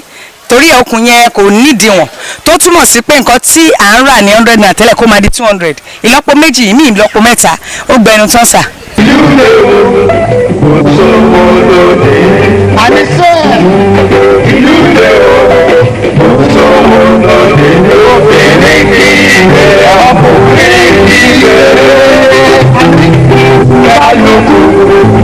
Owó tí a fi ń ra kápítà tí a fi ń ra odidi mọ́tò mẹ́ta 3 truck, now half truck la fi ń rà, half truck. So tẹ́lẹ̀tẹ́lẹ̀, but nísìnyí half truck yẹn gan, we are just praying pé kí gbogbo nǹkan kó má bàjẹ́ because nǹkan ti wọ́n jù. So bó dẹ̀ ṣe wọ́n jù yẹn, àwọn tó fẹ́ jẹ gan kò sówó lọ́wọ́ wọn, so nǹkan dẹ̀ wọ́n. So àwọn tó fẹ́ rà gan, nǹkan tí bó ṣe wọ́n yẹn kò jẹ́ kí agbára wọn gbé. So nǹkan tí everybody rí ló ń jẹ, kì í ṣe pé ṣe máa ń jẹ nǹkan tó wù wọ́n. Tẹ́lẹ̀tẹ́lẹ̀ biscuit is 100 naira, now is 200 naira. So ìṣẹ́ni pé láti fún ọmọ ní 200 naira pé lọ́ra biscuit ń sìn, ìṣẹ́ni pé ó máa le. Èló ni òbí yẹn ní lọ́wọ́? Ṣẹ́ni tó yẹ pé gbogbo nǹkan tó ń tà inú tray ló wà. Ṣẹ́ni tó ń kiri tíì ló fẹ́ fún ọmọ ní 100 naira, ló fẹ́ fún ọmọ ní 200 naira láti lọ fi ra biscuit. So kò sí, so gbogbo nǹkan tí ó ti le jù. Tẹ́lẹ̀tẹ́lẹ̀ 20 naira ní tẹ́lẹ̀ báyìí, now ó ti kúrò ní 50 naira. So 70 naira méjì 150. So ó ti wọ́n jù láti avoid fún àwọn nǹkan yẹn. So ó ti lágbára. À ń bẹ ìjọba ọ̀nà tí wọ́n bá lè gbà láti fi jẹ́ kí gbogbo àwọn nǹkan yìí kó wálẹ̀. Táyé ti sú wa, gàrí ò ṣe ń jẹ, ráìsì ò ṣe ń jẹ, ẹ̀wà ò ṣe ń ràn, ẹja rẹ̀ àtàrọ̀ láti gbélẹ̀, tipátipá ló fi rẹ̀ ẹja, sowó gan, gbàtọ́ tẹ̀sán owó báwọn ẹ̀fẹ́ rówó fi rẹ̀ ẹja. Tẹ́lẹ̀ tábàṣì tẹ̀ja inú wa máa ń dùn lọ lẹ́nu, àwọn kan máa ṣe bẹ̀sẹ̀ pé àwọn kan máa mọ̀ pé àtàjà lẹ́nu, sẹ́yìn sí afẹ́sẹ́ indomie gan àlè mẹ́ta ẹ̀kọ́ fi ṣe indomie látọ́ ní àmà lọ ṣètò pọ́ọ̀tù jẹ ó ti sún wa pàtàkì má dìbò wọn sọ fún wa pé màá ní wá lára báyìí wọn ní bàbá ló lè ṣe bàbá ikọ́ mi ni bàbá díẹ̀ ṣe báyìí àrí kókò kan sí bàbá ṣe. àpò rice nísìnyí 70,000 naira while beans is 120,000 naira in beans. ìtẹ́lẹ̀ things are rice you can find rice at the rate of 45,000 naira 35,000 40,000. nǹkan àwọn nǹkan tó fà á ni very simple thing kẹ́nìkan dá loot 6 billion naira kẹ́nìkan dẹ̀ instead of looking for what to do about the situation of the country wàá máa wá social media bill àwọn nǹkan tó ń fà á ni looting and some other thing corruption they are part of the thing welfare subsidy is a normal thing tó yẹ kán yọ bọ́dà tán tì náà tí gọ́ọ̀mẹ̀ntì tó bá yẹ pé really they want to do it border yẹn is not the issue. seaport wa mi báyìí kí ló ṣe ṣé wọn lè ṣe ni tán bá ṣe seaport wa tẹ́rù ń wọlé and encourage the local agriculture wọ́n bá encourage ẹ̀ tó kárí the things mo àwọn kankan máa wálẹ̀ they know what to do kì í ṣe pé bóyá they don't know. ṣùgbọ́n abẹ ìjọba orílẹ̀-èdè nàìjíríà yìí kó bá wa wá àtúnṣe ṣe sí o torí ara ni wá ara ni aráàlú gbogbo owó ta fi ń ṣòwò gbogbo ẹ̀ pátá ló ti bàjẹ́ kò sí géènì kò sí nǹkan kan àti róúnjẹ jẹgà àti ra nǹkan fọ́mọ ó di ìṣòro ó di ìnira kọ́lọ́ má fara ni wá ọ̀kánjọ́ kan wò wá ṣe láàánú.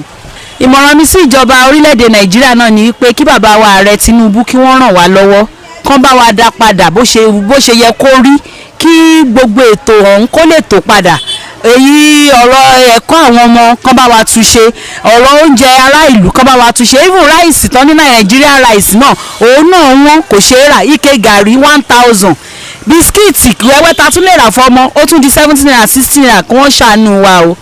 màálù àti rà ní 17,000 12,000 nísìnyí màálù 1.2 1.5 làwọn rà nísìnyí ògùnfẹ́ 350 350 naira àti rà àti rà 6,000 bẹ́ẹ̀ nísìnyí ògùnfẹ́ 50,000 100,000 ògùnfẹ́ ẹ̀yin náà wò ó nísìnyí kí ẹ máa lọ sí Ìbàdàn nísìnyí ó ní etí ẹ máa ná débàdàn lásán bì wọn bí ẹgbẹ́ ìwọ́n bẹ̀rẹ̀ lọ sílẹ̀ Haúsá yẹn epo lọ́bí kó màálù wá epo yẹn ní wàá dúró lórí nísìnyí lọ́bí wọn tó ń ta màálù fún wa ní 1.2 kálípò wálẹ̀ ni gbogbo kò rí báyìí.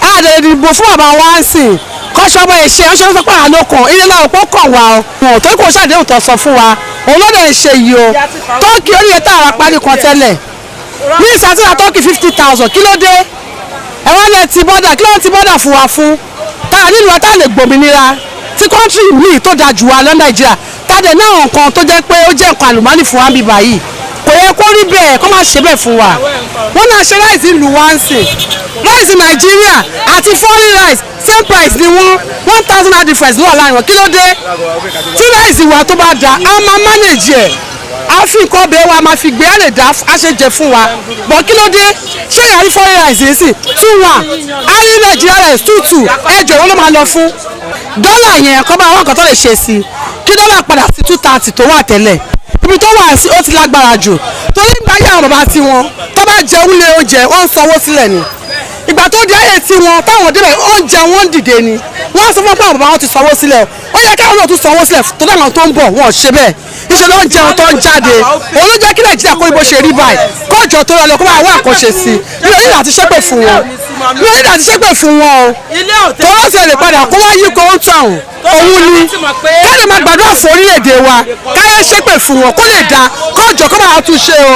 eku òkè bí eku mọ ẹyẹ gan òkè bí ẹyẹ o ó dà gan abẹ́fẹ́ fún ìyàwó kan gbogbo wọn ti kánlẹ̀ ọtí lọ torí kò sówó oúnjẹ tá a máa fún wọn gan pàpà báyìí màálù kan 1.5 1.4 táǹpà màálù wọn táǹpà màálù 70,000 nígbà kan 150 100,000 màálù ti gbó lórí o bàbá ló wà mẹ́rin ó yẹ ká máa gbádùn ní gbóntàrò ìwọ̀ntàrò wọn fẹ́ ti fún akọ́lẹ́yìn kọ́lá báyìí wọ́n ṣàánú wa o.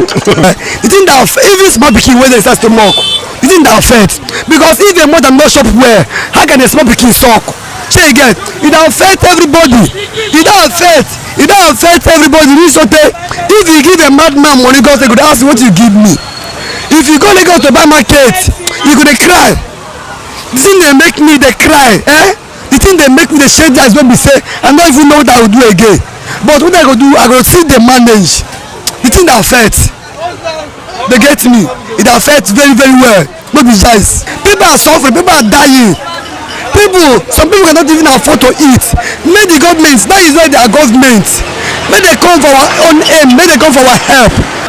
gàrí wọn o akọ̀rọ̀ oúnjẹ jẹ o ẹ wo fùfú tó rà ní mẹ́ta 100 naira ìgbà yẹn ó rè o múrí márùn lájẹrẹ ẹyọkan nísìnyí o ẹyọkan ìgbà kò tó wá jẹ o irú èmi nísìnyí mo sì bímọ mẹ́rin bá máa ra fùfú nísìnyí màá sì rò ní 1000 ẹ ṣàánú wa o ọ̀nà àbáyọ wa tá a fẹ́ ẹ bọ́dà wa tí wọ́n tì látijọ́ ẹ̀kọ́ lọ́ọ́ bá wa ṣí bọ́dà kí gbogbo nǹkan dẹ̀rọ̀ kí gbogbo oúnjẹ pọ̀ torí epo ìwọ́n ló jẹ́ kí gàrí náà wọ́n o ṣùgbọ́n àwọn onígàrí àwọn náà pariwo pé rẹ́sì wọn táwọn bá ta gàrí owó tó bá gẹ ta gàrí lọ́pọ̀ àwọn máa lọ fowó ẹ̀ lọ ra rẹ́sì ọ̀wọ́ kò jẹ́ sí kankan mọ́ kó bá wà kan ṣe sí ìyá yìí pọ̀ jù kó ṣí bọ́dà fún wa kó jẹ́ wọlé kó jẹ́ jáde kò sómi kò sóúnjẹ gbogbo ẹ̀ sú wa kò síná owó tún pé o bá ṣe ń làágùn torí òun ní ṣe wámlẹ̀sì mo wọ̀ owó ti pọ̀ jù epo ti wọ́n kò sí kankan kò sómi kò sóúnjẹ kò sí iná kó bá wà kan ṣe sí.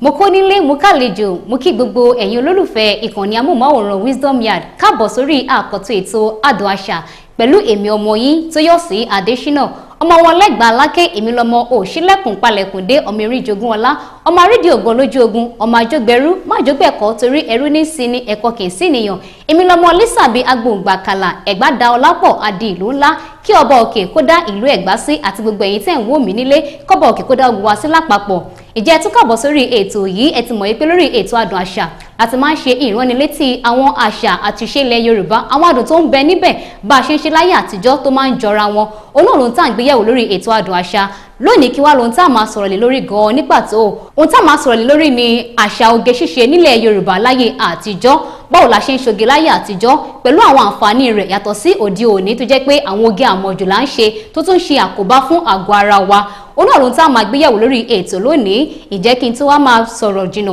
kí ni ohun tá à ń pè ní oge ṣíṣe gan-an oge ṣíṣe jẹ́ ọ̀nà tí à ń gbà ṣe ara wa lọ́ṣọ̀ọ́ ọ̀nà tá à ń gbà gbé ẹwà ara wa jáde ọ̀nà tá a fi ń tún ara wa ṣe ká bàa lè dùn wò kójú wa gúnrégé bẹ́ẹ̀ ká ṣe mú yangàn láwùjọ Yorùbá sọ wípé ìmọ́tótó ló ń borí àrùn gbogbo bọ́yẹ́ tí ń borí ooru ìmọ́tótó ara ẹni ìmọ́tótó ilé àtàyíká ara oge ṣíṣe náà ni kò ní da kéèyàn moge ṣe níta kó wá délé káyéká àti ilé rẹ̀ kó má dùn rí ẹni tó bá moge ṣe tó bá mọ ilé tún ṣe ó moge ṣe náà nìyẹn oríṣiríṣi ọ̀nà là ń gbà ṣe oge láyé àtijọ́ tó dẹ̀ ní àǹfààní tó ń ṣe fún wa àpẹẹrẹ ni irun dídì orí fífá ara fífí ìlà kíkọ osùn kíkùn sójú tìró lílé làálì títọ́ aṣọ wíwọ̀ ìlẹ̀kẹ̀ wíwọ̀ sọ́rùn ọwọ́ ẹsẹ̀ àti bẹ́ẹ̀ bẹ́ẹ̀ lọ lóríṣiríṣi ni ọ̀nà tá à ń gbà ṣe oge láyé àtijọ́ kí tó máa ṣàlàyé àwọn ọ̀nà tá à ń gbà ṣoge láyé àtijọ́ ìlẹ́kùnrẹ́rẹ́ ẹ jẹ́ ká dé ilé-iṣẹ́ tó ń ṣe agbátẹrù ètò yìí.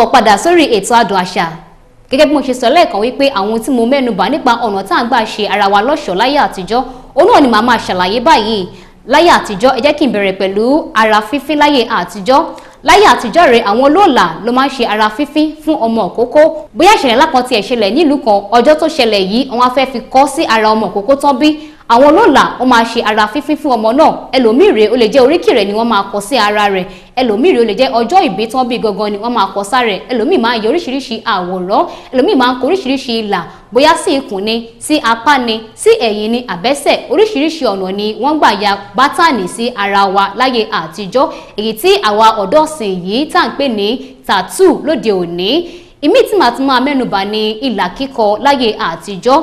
Ìlà kíkọ jẹ́ ohun tí tọkùnrin àti obìnrin tó máa ń kọ láyé àtijọ́, ohun àmúyangàn ní láyé àtijọ́ nítorí pé kí ni àmì ìdánimọ̀ ni.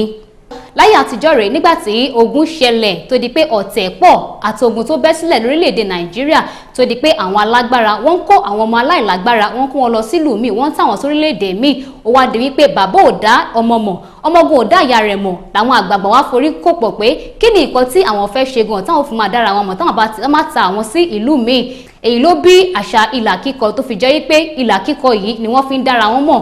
Oríṣiríṣi ìlà náà dẹ̀ ló wà la fi ń dá àwọn ẹ̀yà Yorùbá kọ̀ọ̀kan mọ̀. A ní àbàjá, a ní túrè, a ní kẹ́kẹ́ olówu, a ní gọ̀ǹbọ́. Oríṣiríṣi ìlà ni ẹ̀yà Yorùbá ní tá a fi ń dára wa mọ̀ láyé àtijọ́. Yorùbá máa sọ wípé títa ríro là ń kọlà tó bá jiná tán kọ́ àdòge. Ǹjẹ́ àwọn tó nílà lóde òní ṣé àwọn ọ̀dọ́ sìn ṣáà máa fi wọ́n ṣe ẹ̀yẹ torí pé àwọn ò nílà? Èmi gan tí mo dúró yìí ó dùn mí wípé mi ò ní ìlà lójú, kánú bá nílà lójú ni kò bá tún bùkún ẹwà tí mo ní. Ẹ̀yin tẹ́ wá nílà rèé, ohun àmúyangàn ni ìlà jẹ́, ẹ má jẹ́ kó jẹ́ ohun ìtìjú fún yín. Èyí tí màá tún máa mẹ́nubà ní oṣù kíkùn inú igbá ló máa ń wà. Yorùbá máa sọ wípé kò ní tán nínú igbá osùn ká má rí ohun fi pa ọmọ lára. Láyé àtijọ́ tí ìyá ọmọ bá kùn osùn náà tó bá fi pa ara á tún fi kùn ọmọ ẹ̀. Ó la mọ̀ sí àtíkè pupa tí a máa fi ń para àti ojú wa kó bá tó lè gbé ẹwà ara wa jáde. Ìmí tí màá tún máa mẹ́nubà ní tìró lílé láyé àtijọ́. Tìró lílé ní àǹfààní tó ń ṣe fún ojú wa, bẹ́ẹ̀ ni kò dàbí ayé òde òní jẹ́ pé oríṣiríṣi eye pencil àwọn ọ̀dọ́sìn tá a máa ń kùn sójú èyí tó tún máa ń ṣàkóbá fún ojú wa. Tìró lílé láyé àtijọ́ ni ẹni tójú ẹ̀ bá pọ́n ó ń ṣiṣẹ́ fún un, a máa kó ìdọ̀tí ojú jáde, bẹ́ẹ̀ a máa jẹ́ kí ojú kó ríran kedere láyé àtijọ́. Ǹjẹ́ àwọn ọ̀dọ́ mélòó gan lásẹ̀lẹ̀ létìró lóde òní ká sọ wípé a fẹ́ fi kó ìdọ̀tí ojú wa jáde? Èyí tó tún tẹ̀lé tí màá tún máa sọ̀rọ̀ nípa ẹ̀ ni irun dídì àti orí fífá. Irun dídì a mọ̀ pé àwọn obìnrin irun obìnrin ló ń ṣe irun, bẹ́ẹ̀ ni àwa la ní oríṣiríṣi irun bíi ìpàkọ́ ẹlẹ́dẹ̀, ààfin ọba, kọjú sọ́kọ, kọ̀yìn sálẹ̀, pàtẹ́wọ́ àti bẹ́ẹ̀ bẹ́ẹ̀ lọ. Tàbá tí wá fẹ́ ṣe papambarì pé a fẹ́ jẹ́ kí irun wa kó ní àrà ọ̀tọ̀, a máa mú iyùn ìyẹn tó ń ṣe ìlẹ̀kẹ̀ a máa sin sí irun wa kó bá gbé ẹwà irun wa jáde. Orí fífá wà rèé, àwọn ọkùnrin ló máa ń fárí láyé àtijọ́ torí pé a máa wò wípé kí nìkan tí ọkùnrin fẹ́ fi irun dídá kí nìkan tó fẹ́ fi ṣe, kò lè sọ pé òun fẹ́ ṣe irun. Àmọ́ àwọn ọkùnrin kan wà láyé àtijọ́ tó jẹ́ pé wọ́n máa ń dá irun apá kan sí àbí irun àárín wọ́n máa dá sí. Àwọn eléyìí ni a mọ̀ sí ìlàrí ọba láyé àtijọ́. Ọ̀nà tá a tún gbà ṣoge ni làálì lílé. Làálì lílé yìí ó jẹ́ ohun tá a kọ́ láti ọwọ́ àwọn Haúsá. Láti bẹ̀rẹ̀ pẹ̀pẹ̀ làwọn Haúsá ti máa ń ṣe làálì lílé. Èyí la wò látọ̀dọ̀ la wò pé káwa náà máa ṣe kí ni ká máa lé làálì. Ó lè jẹ́ kí bóyá ẹ̀yìn ọwọ́ wa la fẹ́ lé sí àbí kó jẹ́ bí ẹsẹ̀ la fẹ́ lé sí. A máa ní ewé igi tá a máa ń pè ní ewé làálì. Èyí la máa fi kán sí tá a máa gópọ̀ tá a máa fi lé làálì sí ẹ̀yà ara tá a bá fẹ́ fi làálì sí. Ètò tí dàbí rẹ̀ ni aṣọ wíwọ̀ láyé àtijọ́ nílẹ̀ Yorùbá. Obìnrin ló ní bùbá àti ìró, tọkùnrin sì máa ń wọ kẹ̀ǹbẹ̀, àwọ̀ àgbádá àbí dànsíkí pẹ̀lú fìlà àbètí ajá àtàwọn oríṣiríṣi aṣọ míì tí ọkùnrin lè wọ̀ tóbìnrin náà lè wọ̀. Èyí ló máa ṣe ìdánimọ̀ láàrin ọkùnrin àti obìnrin tó bá wọ aṣọ láyé àtijọ́. Aṣọ yìí la fi ń gbé àṣà àti ìṣe ilẹ̀ Yorùbá ga gẹ́gẹ́ bí ọmọ Yorùbá. Àwa la ní bá a ṣe ń múra tá à ń lo ìró àti bùbá, tá à ń lo kẹ̀ǹbẹ̀ àti bẹ́ẹ̀ bẹ́ẹ̀ lọ. Bẹ́ẹ̀ àwọn náà látún ní ìlẹ̀kẹ̀ lílò. Ìlẹ̀kẹ̀ lílò láyé àtijọ́ àwọn kan máa sọ wípé àwọn lọ́balọ́ba àtàwọn lóyè ni ó yẹ láti máa lo ìlẹ̀kẹ̀. Kò rí bẹ́ẹ̀ o. Ìwọ tó bá ti jẹ́ ènìyàn tó mọ̀ pé ènìyàn ní tó ti wọṣọ tọ́ tó wá fẹ́ fi kún aṣọ rẹ tó fẹ́ fi kún ẹwà tó o ní, ó lè fi ìlẹ̀kẹ̀ sọ́rùn láti ṣe kíni láti jẹ́ kí o dùn wò bẹ́ẹ̀ kó o dùn mú yangàn torí wọ́n ní alára ló máa ń gbé ara ẹ̀ ga. Èyí tí màá fi máa parí ẹ̀ náà ni etí lílu. Etí lílu jẹ́ ohun tí obìnrin máa ń ṣe. Tá a bá ti lu etí a máa fi yẹrí a máa fi sí etí wa. Èyí tí mo ṣe yìí ẹ máa rí pé yẹrí èyí tó iyùn ni wọ́n fi hún òní mo lò sí etí. Láyé àtijọ́ a sọ wípé àwa obìnrin la máa ń lu etí. Ǹjẹ́ lóde òní ṣọ́kùnrin kò ti máa lu etí àtọkùnrin àtobìnrin ló ń lu etí. Àwa mọ ọkùnrin yàtọ̀ sí obìnrin mọ́ láyé òde òní. Tó kò ní jù báyìí lọ lórí ètò Adùn Àṣà fún tàkókò yìí. Bẹ̀rẹ̀ lọ́wọ́ ẹ̀yin tẹ́ ń wò mí nílé pé ọ̀nà wo la tún gbà ṣe oge ṣíṣe láyé àtijọ́ bóyá tí mi tiẹ̀ dárúkọ mo fẹ́ kẹ́ fi ránṣẹ́ sí wa níbi comment section. Kí ni èròǹgbà yín sí oge ṣíṣe ayé àtijọ́ sí tòde òní? Tó orúkọ tèmi ni Tóyọ̀sí Adésínà. Ẹ tún máa pàdé mi lọ́sẹ̀ tó ń bọ̀ lórí ètò Adùn Àṣà lórí ìkànnì kan náà Wisdom Yard láti máa ṣe ìgbélárugẹ àṣà àtiṣe ilẹ̀ Yorùbá. Kó wá tó dìgbà mìíràn, adùn ó ń bẹ nínú àṣà.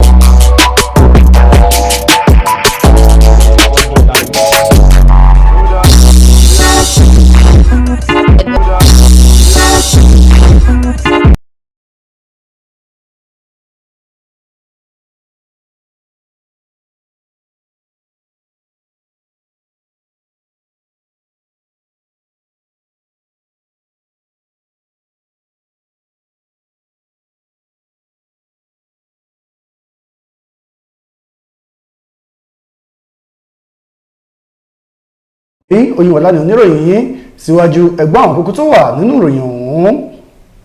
Wo ọ̀nà tí ìjọba fẹ́ gbà